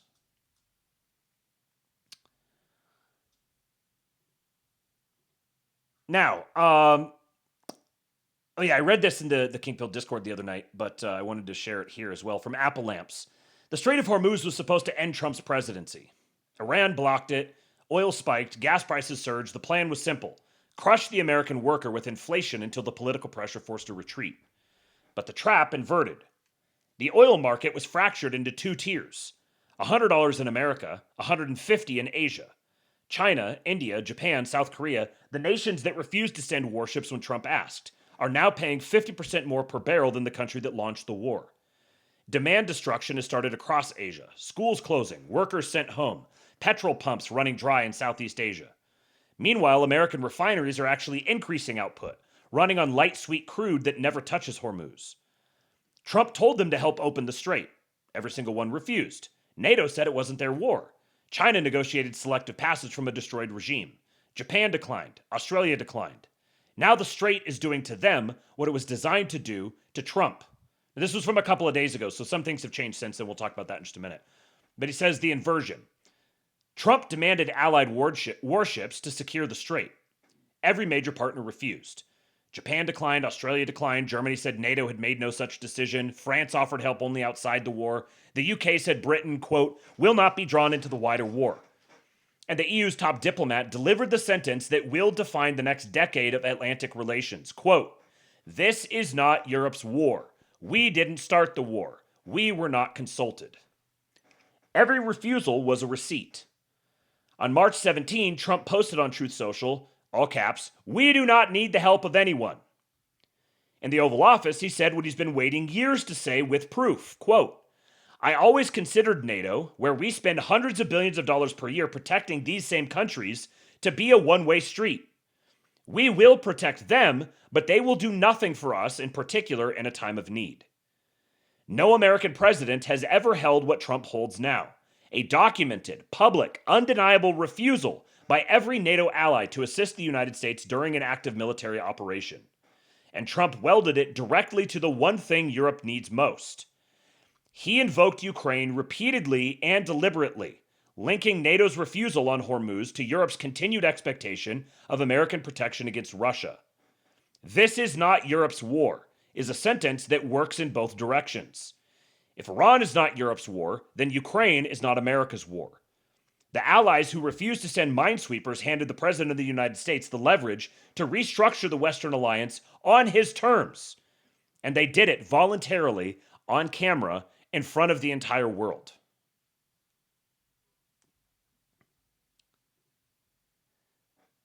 So this is one of the moves today, and a genius move. So true, Eric Doherty.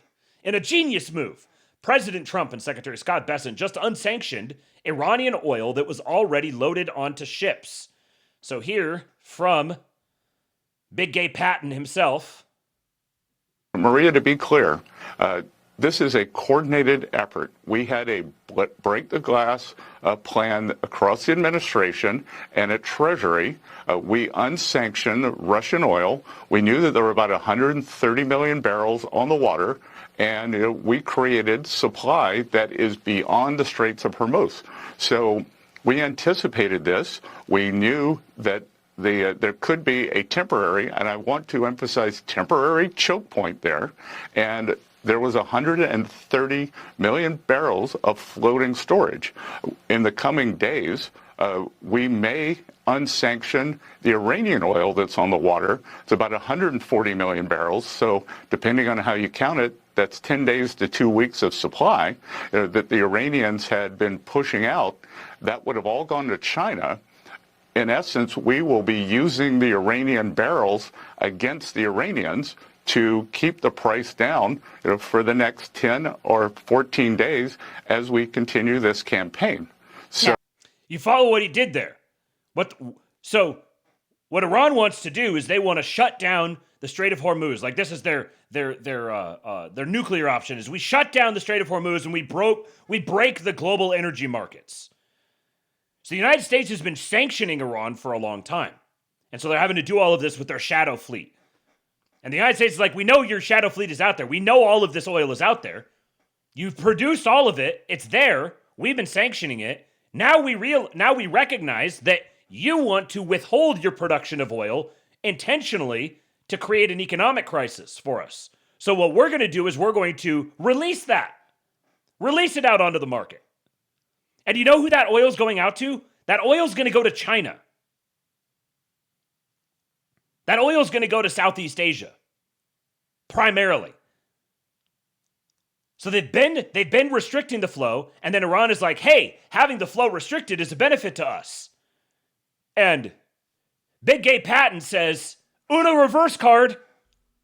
So we have lots of levers. We've got plenty more that we can do. The largest coordinated SPR release in history, 400 million barrels, was approved last week.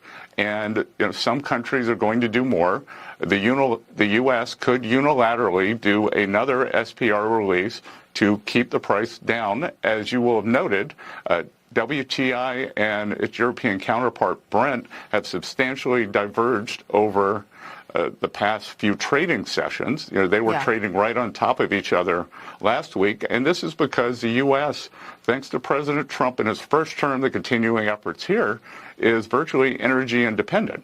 Yeah. And when President Trump says our allies should join us in a coalition along the Straits of Hormuz, that they're the ones who need this oil. The U.S., we're an oil exporter. Man, so fortunate that before they did this operation, it's so fortunate that they happened to ensure that the United States is an energy exporter, and also that we'd secured control of Venezuelan oil as well. Man, imagine if they hadn't done that. They should have a plan. I think that they should put together a plan before they do anything dramatic like bombing Iran or whatever. Before they get tricked into bombing Iran by the Israelis, they should make sure they have their entire military in position for it, and that they have a plan for dealing with the shutdown of the Strait of Hormuz. That really obvious thing that everybody knew about, that even I freaking knew about. No, there's no plan. He doesn't know what he's doing. Mr. Stu says the parallel of WTI versus Brent is akin to SOFR versus LIBOR. Yes. Luongo has been, what does he say, banging his shoe on the desk like Khrushchev? Luongo has been yelling about the Brent crude contract for as long as I've been listening to him. He has been pleading with the gods to send someone to break the Brent crude contract. So he is a very, very happy camper right now. This is what Scott Bessent tweeted himself. He said, Iran is the head of the snake for global terrorism, and through President Trump's Operation Epic Fury, we are winning this critical fight at an even faster pace than anticipated. In response to Iran's terrorist attacks against global energy infrastructure, the Trump administration will continue to deploy America's economic and military might to maximize the flow of energy to the world, strengthen global supply, and seek to ensure market stability. Today, the Department of the Treasury is issuing a narrowly tailored short-term authorization permitting the sale of Iranian oil currently stranded at sea. Now, all the more hawkish types, the ones that are the conservative, maybe boomer MAGA types that are much more hawkish, they're like, oh, this is retarded, because that's just going to go to China. China's going to benefit from this. We're fighting China.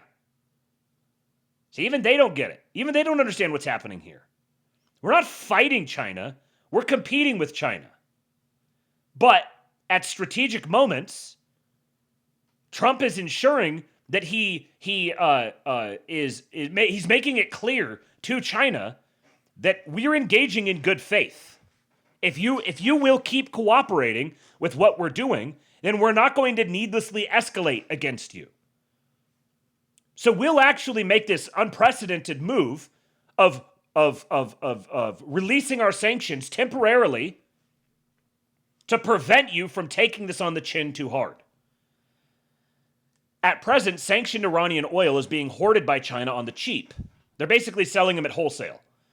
By temporarily unlocking this existing supply for the world, the United States will quickly bring approximately 140 million barrels of oil to global markets, expanding the amount of worldwide energy and helping to relieve the temporary pressures on supply caused by Iran. In essence, we will be using the Iranian barrels against Tehran to keep the price down as we continue Operation Epic Fury. So now this is like undermining this argument that Iran is the one holding the Strait hostage. The U.S. is effecting operational control over the impact of the Strait by doing this and ensuring, because the U.S. can outlast this as long as we need to. It's everyone else who's going to suffer. So they're taking a weapon away from Iran while also making it clear who's driving this bus here. This temporary short-term authorization is strictly limited to oil that is already in transit and does not allow new purchases or production. Further, Iran will have difficulty accessing any revenue generated, and the United States will continue to maintain maximum pressure on Iran and its ability to access the international financial system. So Iran has already taken this oil, has already produced this oil and been paid wholesale for it. They're not going to be able to access the further money that's made off of it, and they're going to continue being sanctioned. And it also means that there isn't this additional demand where people can be coming, where China can be going to Iran and saying, give more, give us more, give us more. Oh, here, we got this other stuff. Okay, great. So far, the Trump administration has been working to bring around 440 million additional barrels of oil to the global market, undercutting Iran's ability to leverage its disruptions in the Strait of Hormuz. President Trump's pro-energy agenda has driven U.S. oil and gas production to record levels, strengthening energy security and lowering fuel costs. Any short-term disruption now will ultimately translate into longer-term economic gains for Americans because there is no prosperity without security. So then, it being Friday, Trump needed to shake things up just a little bit and remind everyone who's actually driving the tempo here. So he gave us a classic Trumpism. Well, I may have a plan or I may not, but how would I ever say that to a reporter? If I said that to a reporter, Marco would say, please, sir, let's bring you over to the helicopter immediately, right? No, I can't tell you that. I may have a plan or I may not. And that was regarding Karg Island. Mr. President, do you have a plan about Karg Island? I may not. I may have concepts of a plan. Which is, by the way, just a fantastically brilliant Trumpism. I think a deeply underappreciated Trumpism. Do you have a plan? I have concepts of a plan. Never have I related to a man more. And then he posted this. We are getting very close to meeting our objectives as we consider winding down our great military efforts in the Middle East with respect to the terrorist regime of Iran. First, completely degrading Iranian missile capability, launchers, and everything else pertaining to them. Second, destroying Iran's defense industrial base. Third, eliminating their Navy and Air Force, including anti-aircraft weaponry. Fourth, never allowing Iran to get even close to nuclear capability and always being in a position where the USA can quickly and powerfully react to such a situation, should it take place. And fifth, protecting at the highest level our Middle Eastern allies, including Israel, Saudi Arabia, Qatar, the United Arab Emirates, Bahrain, Kuwait, and others. The Hormuz Strait will have to be guarded and policed as necessary by other nations who use it. The United States does not. If asked, we will help these countries in their Hormuz efforts, but it shouldn't be necessary once Iran's threat is eradicated. Importantly, it will be an easy military operation for them. Thank you for your attention to this matter, President Donald J. Trump. This is... Appreciate him while we have him, folks. The single best political strategist and operator in the game. Dandolph said, nobody is better than Big T. Keeps everyone off balance, keeps every option open. Could pull out, continue bombing, take Karg, put troops to take the strait, leave it for others to deal with. Master of chaos and maintaining leverage at all times with everyone. It was starting to get maybe clearer and clearer about some of the, at the MEU coming over and Karg Island, and people are talking about Keshem, and like the stuff's starting to get out there. People are discussing maybe he's going to do this. It seems more and more like he's going to do this. Now he's left it completely open. What are we getting close to? Close to meeting our objectives. Everyone said, whoa, we don't know what the objectives are. He just listed them, and he helpfully put numbers next to them. And he didn't even go beyond 5, so you can use one hand. You don't even have to think about your toes. Just one hand. You don't even need the second one. You can keep doing what you were doing with it. We're getting very close to meeting our objectives as we consider winding down our great military efforts. We're going to consider thinking about starting to wind down. Literally anything is on the table right now. Thank you, Emperor Atreides. Yeah, that's right, Just Plan Star. Literally said all 4 of these when the war started. People really do have goldfish brain. Right. Everyone's been like, no one knows what he's doing. I'm like, he literally said so. He literally said exactly what he wants. And if you've paid any attention to the man for the past fucking decade that he's been in the public eye, been the most important human being in the public eye, if you've listened to anything he's ever said, he's communicating very clearly what's happening.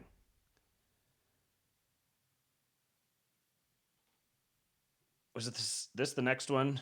Where was the it was a little, yeah, let me get to this here right now because this is relevant. Zero Hedge says, in case you missed it, at 1548, Trump says he doesn't want a ceasefire with Iran. At 1716, Trump says U.S. considering winding down Iran military effort.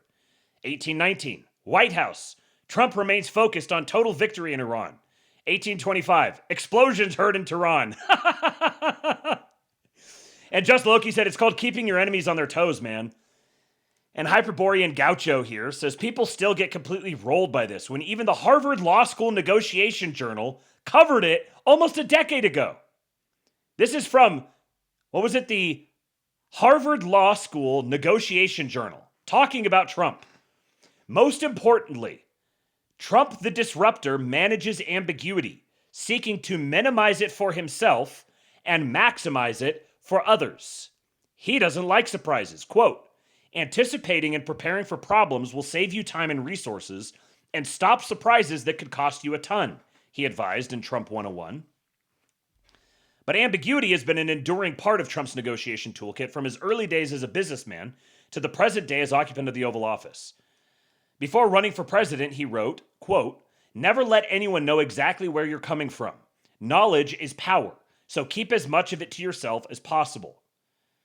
I want to be unpredictable, Trump told the audience at one of his presidential campaign rallies.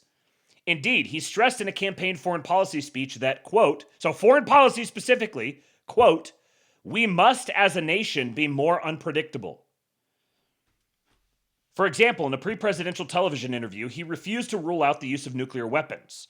Not for any strategic reasons, but because this would violate one of his core negotiation precepts. Quote, you don't want to say, take everything off the table, because you're a bad negotiator if you say that. Look, nuclear should be off the table, but would there be a time when it could be used? Possibly. I would never take any of my cards off the table. Finally, upon becoming president, Trump said in a television interview, quote, I just don't want people to know what my thinking is. Unpredictability has become the new normal, wrote one academic commentator, summing up the Trump approach to international affairs. So where he's put himself now is literally any option is available to him. He could do whatever he wants. Everyone's back to guessing, and now it's the weekend.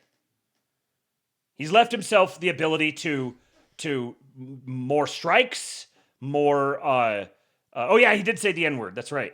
The N-word! He's left himself the option of more strikes, he's left the option of putting, of sending in Marines, he's left every option open. He could also just declare it's done now. This is another thing, I think it was I think it was Joaquin Flores in that same conversation said that part of the brilliance of Trump is when he started the war, he didn't provide evidence. He didn't say, oh, well, we've got this report here from this agency that reports yada, yada, yada. Because then people are going to like fact check and all of that sort of thing. No, he just said, I was convinced that they were going to get a nuclear weapon. I was convinced. And I'm the one who makes the decision, so I made the decision. Which also means that he can stop whatever he wants. There's nothing keeping him going. He's the one who decides when the mission is accomplished. And he could just say, okay, we're done. Moving on to the next thing. Now, regarding the Strait of Hormuz, let me see, what was the next thing that I had here? Yeah, okay, let me show you this real quick. He had that truce that he posted. And aboard Air Force One, POTUS sent his latest truth back to the press. Literally printed off and passed it out to the press. Brent Scher here says, printing out your social media posts to distribute them to press on your plane is an ultimate power move. The coolest man alive. So, excuse me. Patriot Austin Paget, Ludwig Never Mises, has a great post here. He says, Trump says the Iran war is winding down and that the Strait of Hormuz will have to be protected by the countries who use it from now on. The irony in all of this is that as people scream about forever wars, Trump is making it possible to get out of the Middle East. The protection of the sea lands is the foundational excuse for empire. No president interested in expanding the empire outside of our hemisphere would ever pass off the core responsibility which justifies our foreign presence. We cleared the way for other countries to take over the strait. We offered to hold their hand as they learn how to do it, but we made it clear it will be their responsibility going forward. The significance of this cannot be overstated. We haven't seen anything like it since before the empire started. In the late 1800s, the English tried to pass off regional security in the Pacific to the Japanese, but we ignored their treaty because we wanted to take over the English's role in the Pacific instead. I don't know if Austin is sufficiently City of London pilled, so take some of this for what it's worth. Now we are the ones passing off regional security obligations to our Middle East allies. We got Europe to fund their entire defense against Russia. We're getting Japan to rebuild their military for the first time since World War II. Despite the noise, the strange reality is that Trump is deconstructing the U.S. empire. The globalist establishment understands Trump is unraveling the world order, but they pretend it's because he's a buffoon. The way I would reframe this is he's deconstructing the British Empire that has pretended to be the stage of the British Empire that has pretended to be a U.S. empire. It's actually not a U.S. empire. We're now actually beginning to morph into what the U.S. empire is actually going to be. And I'll read you something here in a little bit about Alexander Hamilton's National Bank. The reality is that this is not Iraq all over again. Trump was against Iraq and he wants to leave the Middle East, but the enemies we've created in opposition to our dependent allied blocs keep us bogged down. Trump is wiping out the constraints without getting bogged down trying to socially engineer the society. The Orwellian concept of war is peace is a great lesson on the danger of justifying empire on the basis of security. It's not supposed to be used as a thought-terminating cliche to avoid thinking about how to reduce the dependencies created by an already established empire. If Iran achieved missile deterrence, they would have become a permanent thorn in our side in the region. Instead of waiting for that to happen, Trump cut through the proverbial Gordian knot and simply smashed them now so we can leave.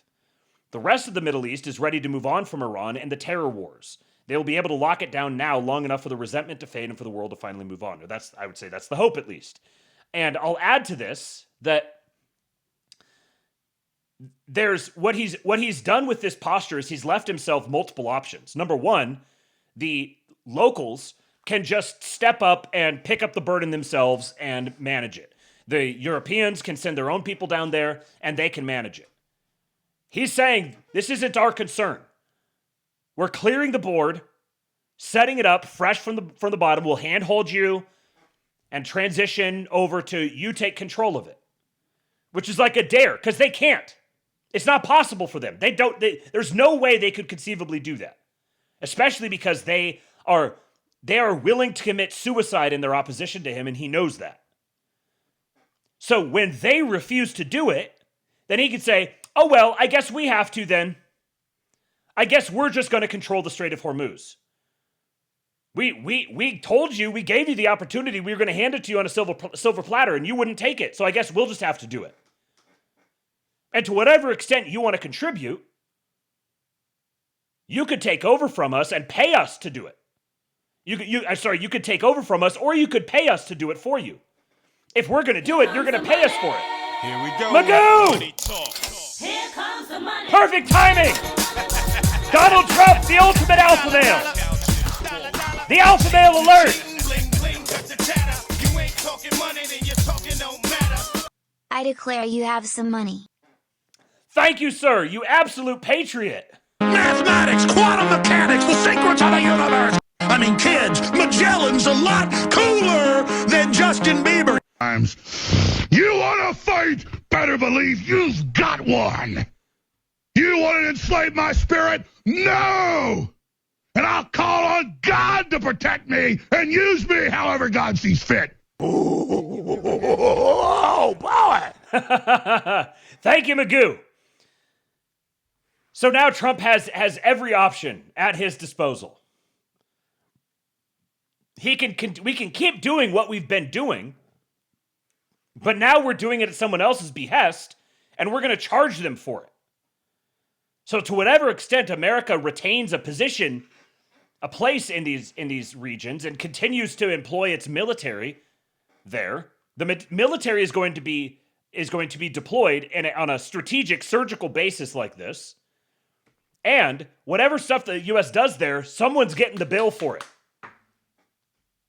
Our military's for sale. You can pay us to use your military to destroy your enemies. But it's totally at our discretion, and we're gonna send you the bill for it when we're done. All right, I told you guys that the John tent was going to continue tonight. And sure enough, here we go. We've got a new Doyle Clips channel. John Doyle Clips. Make sure you go follow at Doyle Clips. You have to be sufficiently doiled up. Become a doy boy like the rest of us. John Doyle explains what we can learn from neocons in order to achieve total patriot victory. What's that? Learn from the neocons?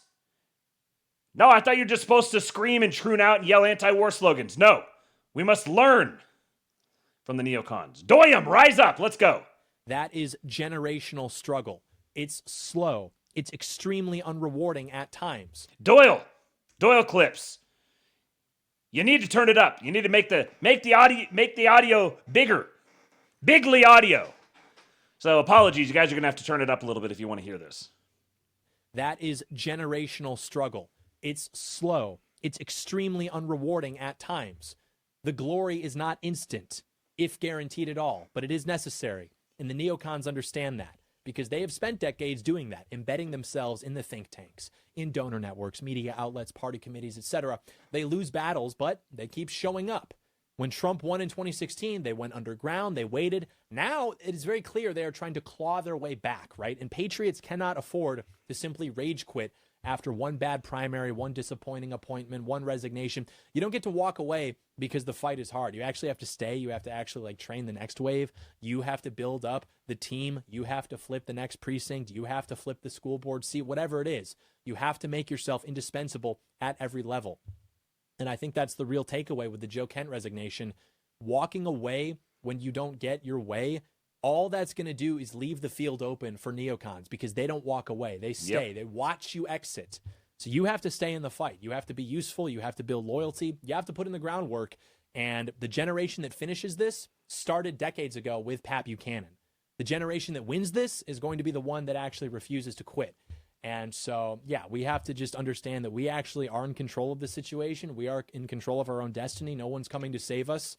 It is our job. We have agency. The neocons are not all powerful. They hold power because they showed up, built relationships, and did the boring work for decades. We have the numbers. We have the truth. We have the energy on our side, but we really don't have discipline, and we really don't have organization. We really don't have willingness to just stop playing on the internet and start playing in real life. No more trooning out. You can talk about things on the internet. Even the things you're not allowed to. Not allowed to talk about Israel on the internet. You must do things in real life. The future of our country depends upon us. Okay, a little bit of nuclear talk here. One of the single greatest moments in the legend of Trump happened. This is him with Sanae Takaichi, the Japanese prime minister who gives all the signs that she just adores Trump. Like the Japanese they just love him. They love Trump. And she's doing all the right things. She is playing the properly playing the role of client state, coming to meet the emperor. And then this happened. And I'm sure some of you guys have already seen this, but watch her face. Watch her face closely when he says the thing. Of course, no, Japan and US are very... White man is back, baby! Chuck Fuckelstein! The white man is back! The white man is back, indeed. Look at the man showing up. Haven't seen you in a while, buddy. Appreciate the $50. Amy, put Chuck on the list. White males way up. White males have gone through the roof. White males way up. Oh, wow. That's pretty good. Well, you must be a high IQ person. The highest of IQs, possessed by great patriot Chuck Fuckelstein. One question. Why didn't you tell US allies in Europe and Asia, like Japan, about the war before attacking Iran? So we are very confused about we Japanese citizens. Well, one thing, you don't want to signal too much. You know, when we go in, we went in very hard, and we didn't tell anybody about it because we wanted surprise. Who knows better about surprise than Japan? Okay? Why didn't you tell me about Pearl Harbor? Okay? Right? He's asking me, do you believe in surprise? Look at her face. Watch her face when he says that. Right here. Let me pull it back. Just watch her face. Surprise. Who knows better about surprise than Japan?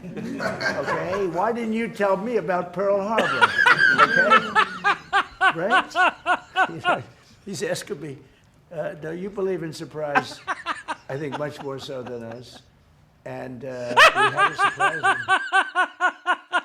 him. You see that little micro expression. She's making eye contact with someone and she's giving him that, yep, this is happening right now. I think much more so than right here. And yeah. We had to surprise him, and we did. And because of that surprise, we knocked out, the first 2 days, we probably knocked out 50% of what and much more than we anticipated doing. So if I go and tell everybody about it, there's no longer a surprise, right? Mom's Buryman, Patriot Poster, says, what you hear in Trump's form of speech here, asking why he, in the first person, was not informed of Pearl Harbor, is that he, in a very concrete sense, is America. He embodies and personifies the nation. So true. So true. The Donald keeps everyone on their toes. So true, Flicker8. And I saw someone say, FYI, to all the well-meaning Japanese people out there who are horrified at this, you've got to realize that this is a special form of American shit-talking that only happens with friends.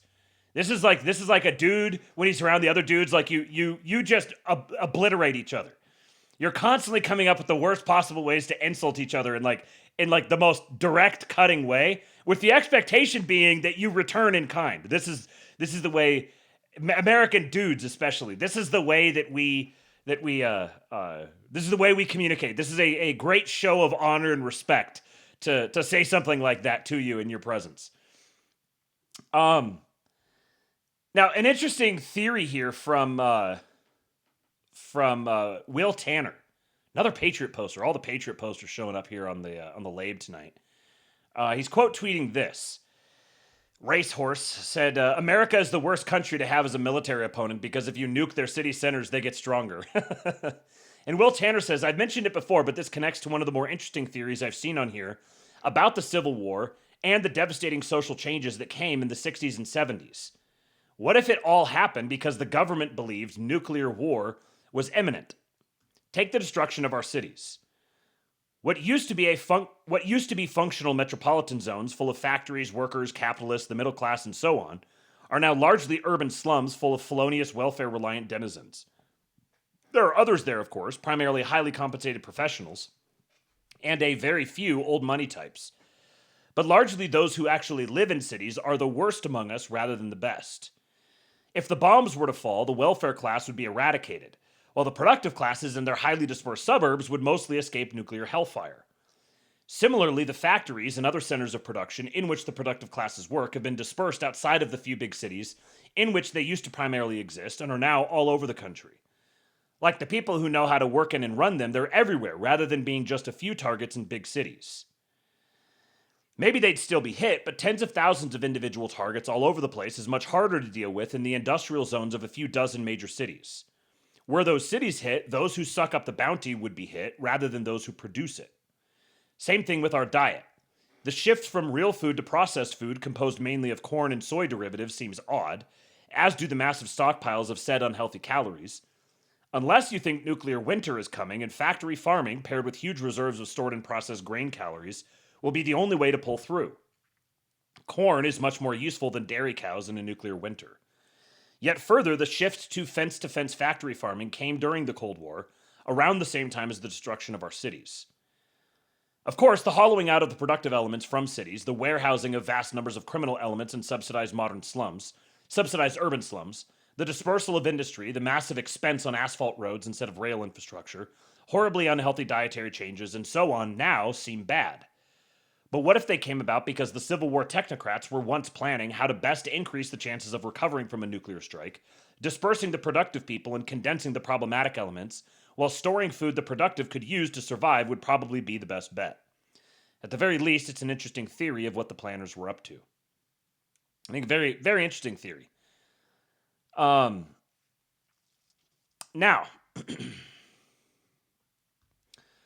Orrin McIntyre, another Patriot poster, says, you barely need ICE agents if you tax remittances, punish the employers of illegals, and deny them banking. End healthcare, education, and welfare for illegals, and the scam is over. Everyone knows this, including the Trump admin. And this guy, Punished Tom, says, Orrin is not wrong, and I thank God every day that he put down the pen and picked up the mic. But he touches on something interesting here that I've not seen discussed at length outside of cloistered and seemingly secure circles. Because I am half retarded on my father's side, I'm going to discuss it here in the open. Why has the Trump regime expanded ICE to the degree they have?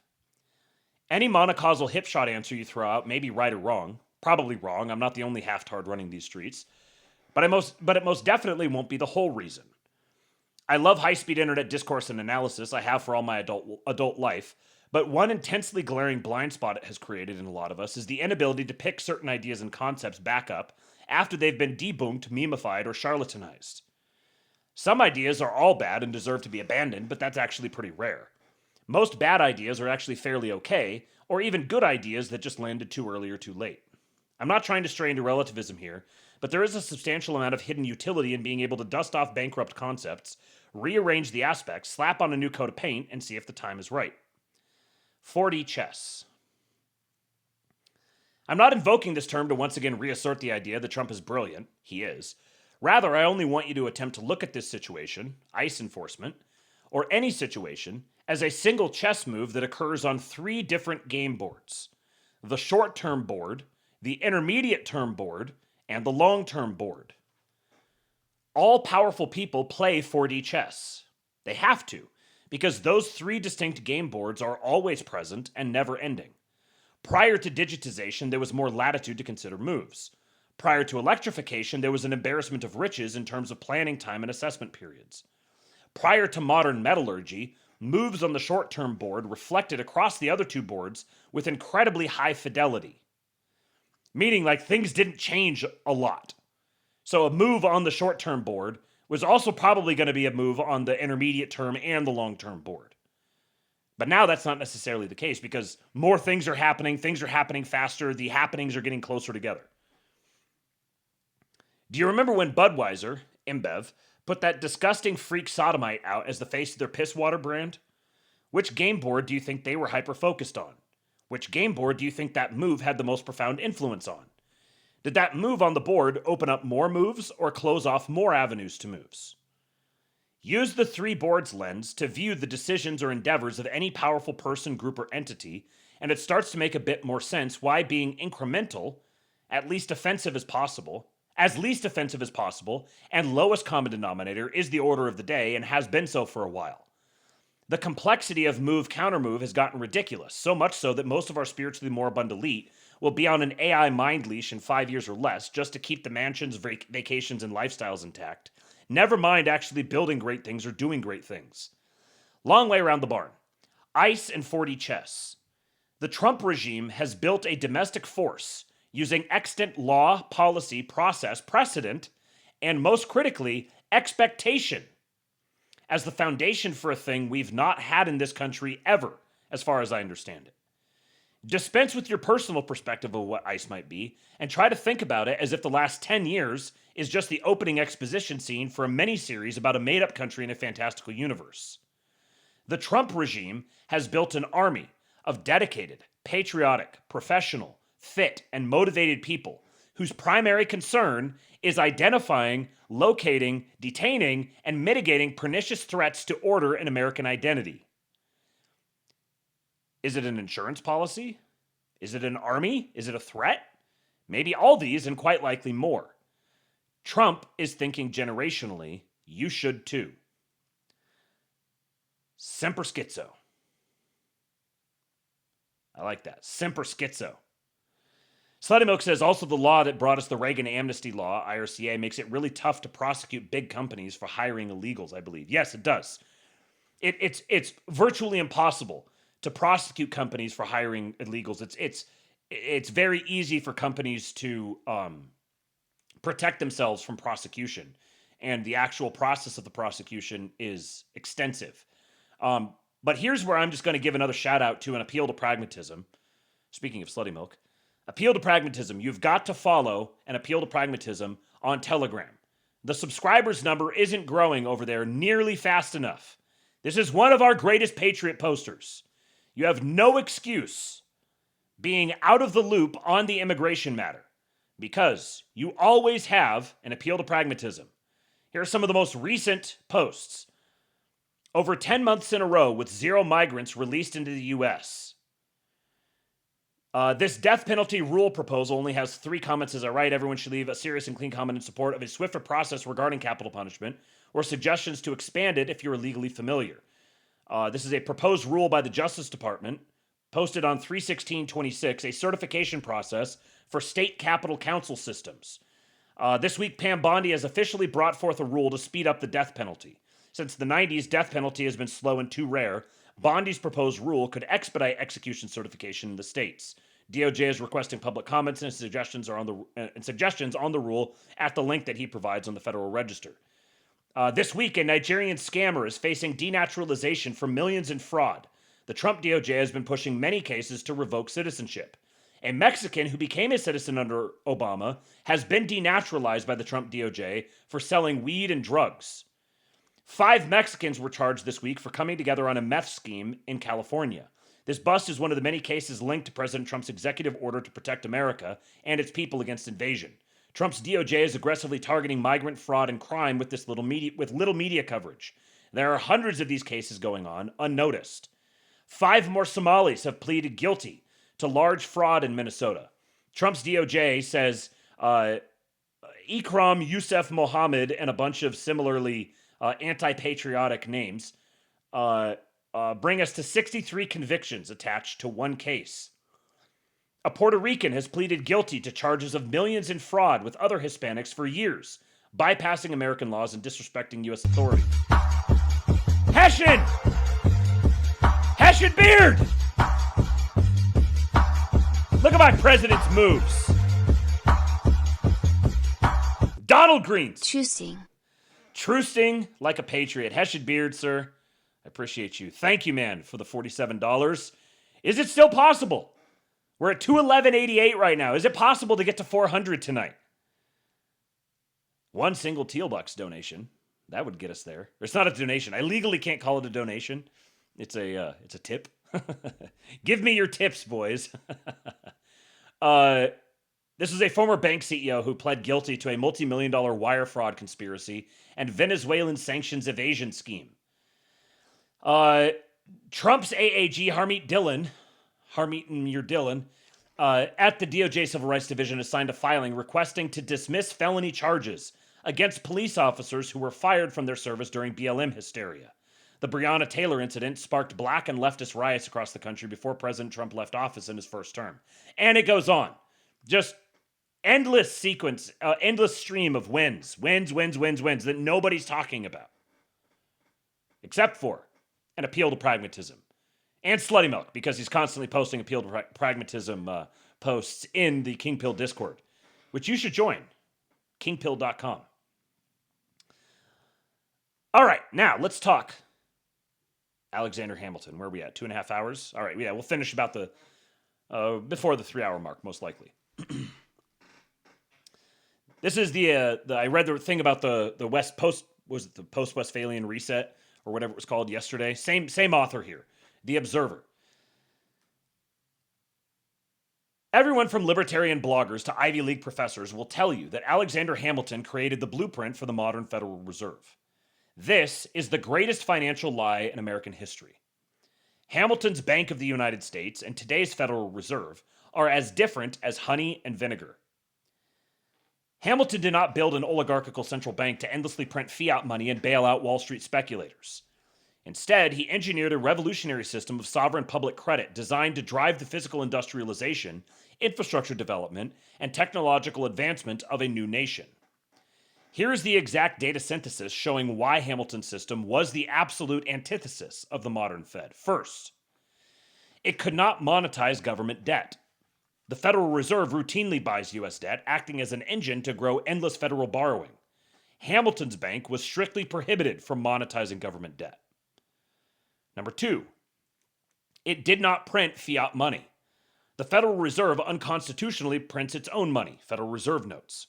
Hamilton's bank was forbidden from doing this and operated strictly on money issued by the U.S. Treasury under the Constitution. Number three, it was heavily audited. Today's Fed operates independently with zero true oversight. Hamilton's bank had its books regularly audited by the U.S. Treasury, which was empowered to intervene against any unsound practices. Number four, it was not a lender of last resort. The Fed sets monetary policy and bails out degenerate financial gambling. Hamilton's bank had no power to set monetary policy. That belonged exclusively to Congress and the Treasury, and it existed to provide commercial loans to manufacturing, agriculture, and transportation. Number five, it was a bulwark against speculation. Hamilton designed the bank to explicitly, quote, succor the wary and industrious, while discrediting, quote, usurious lenders and usurious borrowers. The core difference between these two systems lies in the fundamental definition of wealth. Modern central banking operates on the British imperial model, where value is nominally located in the money itself. The day-to-day operations of this system are driven by usurious and speculative monetary schemes to maximize private profit. Hamilton understood that money has no intrinsic value. It is merely a tool to facilitate the creation of true value. In his 1790 report on a national bank and in his 1791 report on the subject of manufactures, Hamilton argued that the ultimate source of all wealth comes from mankind's creative discoveries and physical production. He stated clearly that, quote, the intrinsic wealth of a nation is to be measured, not by the abundance of the precious metals contained in it, but by the quantity of the productions of its labor and industry. When George Washington made him Treasury Secretary, the young United States was completely bankrupt, suffocating under $77.1 million in debt. Instead of imposing crippling austerity, Hamilton executed a brilliant economic maneuver. He consolidated the state debts into one pile, funded them at par, and used that secured debt on deposit in the National Bank as collateral for the issuance of new loans. This created a conveyor belt of sovereign credit flowing directly from the U.S. Treasury through the bank and into productive investments like factories, canals, and agriculture. Remember when Howard Lutnick was talking to the All In guys a couple of months ago, and he said that as far as the Department of Commerce is concerned, There is only one bank that they answer to, and that bank is the U.S. Treasury. And Jameson Greer went to Davos and gave a long speech about Hamiltonian economics and the American system of political economy. So this model is squarely in the sights of the present Trump administration. The system functioned by utilizing future payments on credit to make long-term investments in physical infrastructure possible. By linking credit directly to physical output, this system stimulated, quote, the activity of the human mind by multiplying the objects of enterprise. In other words, it paid people to be creative and to figure out how to generate leverage on their own behavior. It basically stimulated the creative production of technology. Hamilton put this into practice by helping to found the Society for Establishing Useful Manufactures in 1791, creating an entire industrial complex in Paterson, New Jersey, as a pilot project for public-private development. Furthermore, a portion of national tariff revenues was intentionally earmarked for bounties and premiums to directly fund the work of scientists and inventors creating technological breakthroughs. National tariff revenues earmarked for bounties and premiums to directly fund the work of scientists and inventors creating technological breakthroughs. So we want to stimulate human creativity to start inventing things to leverage human productivity. And we are going to tariff other countries to fund a bounty program to give to the scientists and inventors who invent the best technologies. The system Hamilton built was designed as a direct weapon against the British Empire's economic model of free trade and raw material extraction. A Hamiltonian national bank provides sovereign governments the power to create productive credit and direct it to create new physical wealth, which subsequently extinguishes the debt. It acts as a capital budget for the nation, utterly distinct from the central bank model, which simply monetizes debt to fuel asset bubbles. So instead of you're issuing debt and going into the hole with the expectation that you're going to perpetually be digging that hole deeper and deeper and deeper. You're constantly floating that debt further and further and further. Versus investing in the future in a way where the thing that you're investing in will in the future generate more than what you're investing now.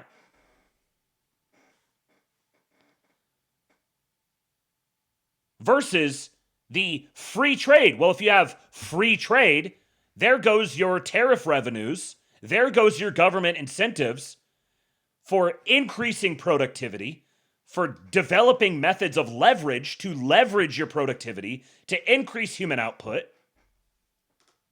And instead, you have this extractive model where everything is built on we must harvest the raw materials and we essentially enslave the local population with debt that's tied to taxation, putting them on the hook for paying off the debt while we give them a salary to keep them locked into what we're doing until we've strip mined the entire country.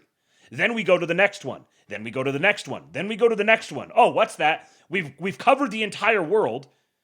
Now we need a model where we can collapse that entire spiderweb debt structure into one single model that then strip mines the entire world to send it back to the industrial capital, which that capital then can be picked up and it can be moved around wherever you want. There you go. There's your city of London.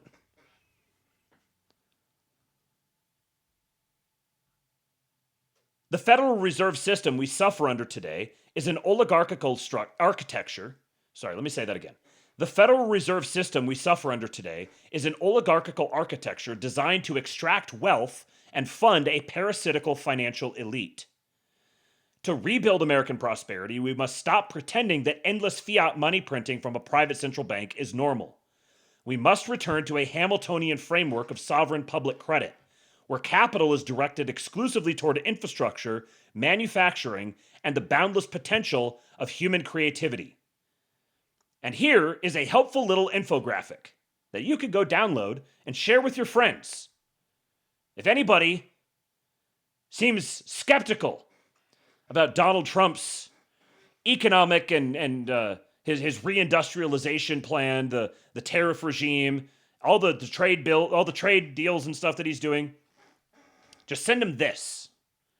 Sovereign credit versus speculative debt, the Hamiltonian engine. In column A, you have the Hamilton. Actually, let's do column B. The modern Federal Reserve, the speculative model. Debt is the product. Money is viewed as the value itself, leading to a system driven by usury. This infinite loop of the money. The monetization engine. Independent lender of last resort that unconstitutionally prints private fiat to buy government debt. The everything bubble. Massive bailouts for financial speculators result in systemic asset bubbles and wealth extraction. It makes price discovery impossible. This is what's happening in the oil markets right now. The existing oil markets are governed by these financialized contracts that have made it impossible to figure out what the price of oil should actually be.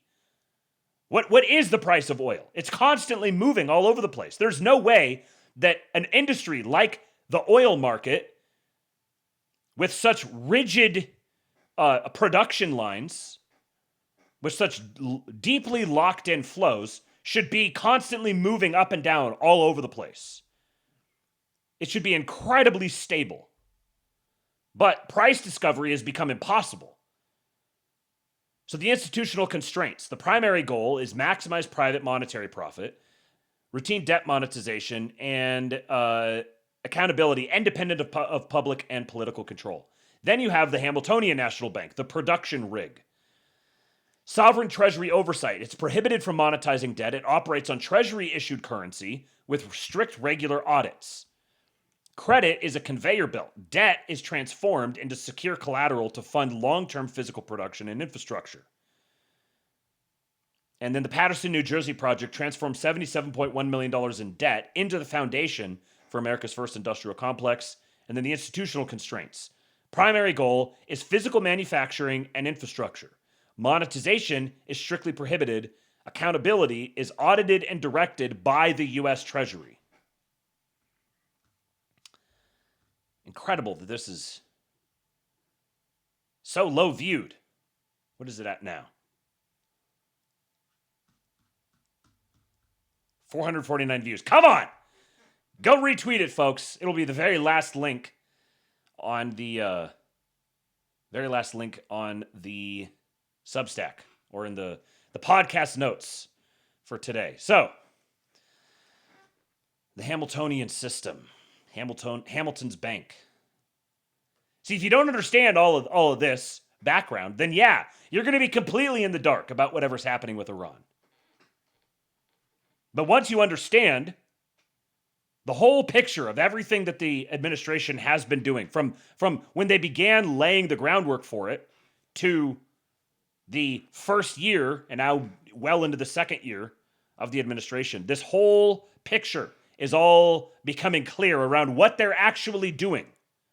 In some cases, what they're saying, but especially what they're actually doing. Yeah, the Twitter handle is @ObserverFiles, as Ben Shapiro on 2X wrote it there. Okay, that's all I got for tonight. It is, where are we at? 12:30. Came in 2:42, so we're going to be under 3 hours here tonight. Thank you guys for showing up. Do me a favor.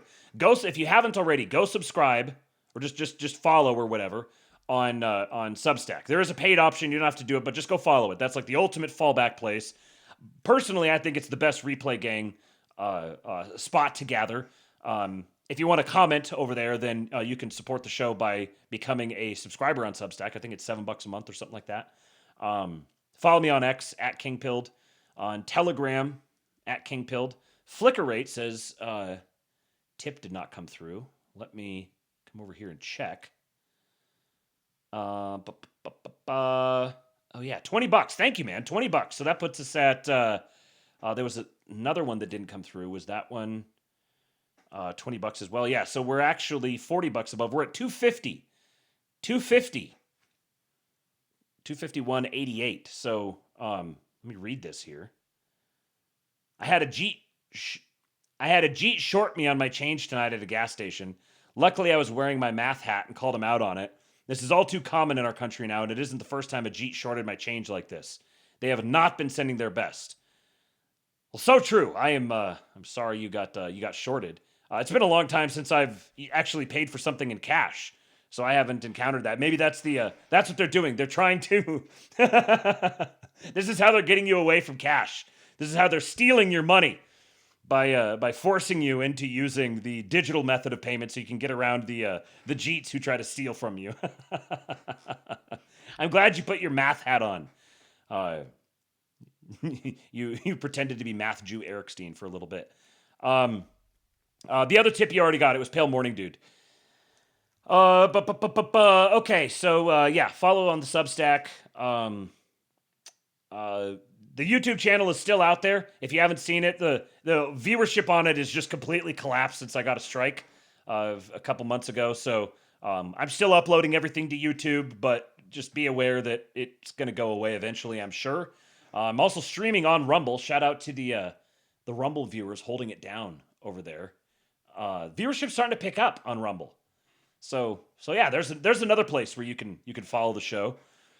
And of course, I'm streaming on X. Be on the lookout for an interview on a Patriot podcast. Your boy's going to go join a Patriot podcast and have a good conversation here in the near future. So be on the lookout for that.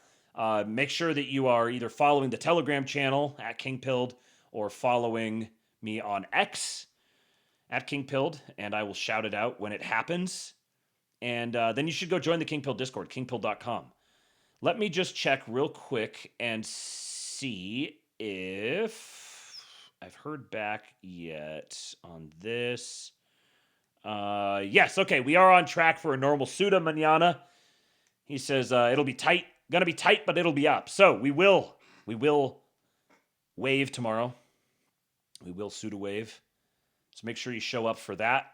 Nice Saturday afternoon, evening-ish stream. Should be a nice cozy stream. And I'll be back after that, of course, back to normal labing on Monday. So go download the EWBSX app and listen to some bangers. Pump those bangers into your tiny little Patriot ear holes. I love every single one of you. Thank you for tuning in for another live lab, another one in the books. I will see, hopefully all of you tomorrow, for the Suda Wave.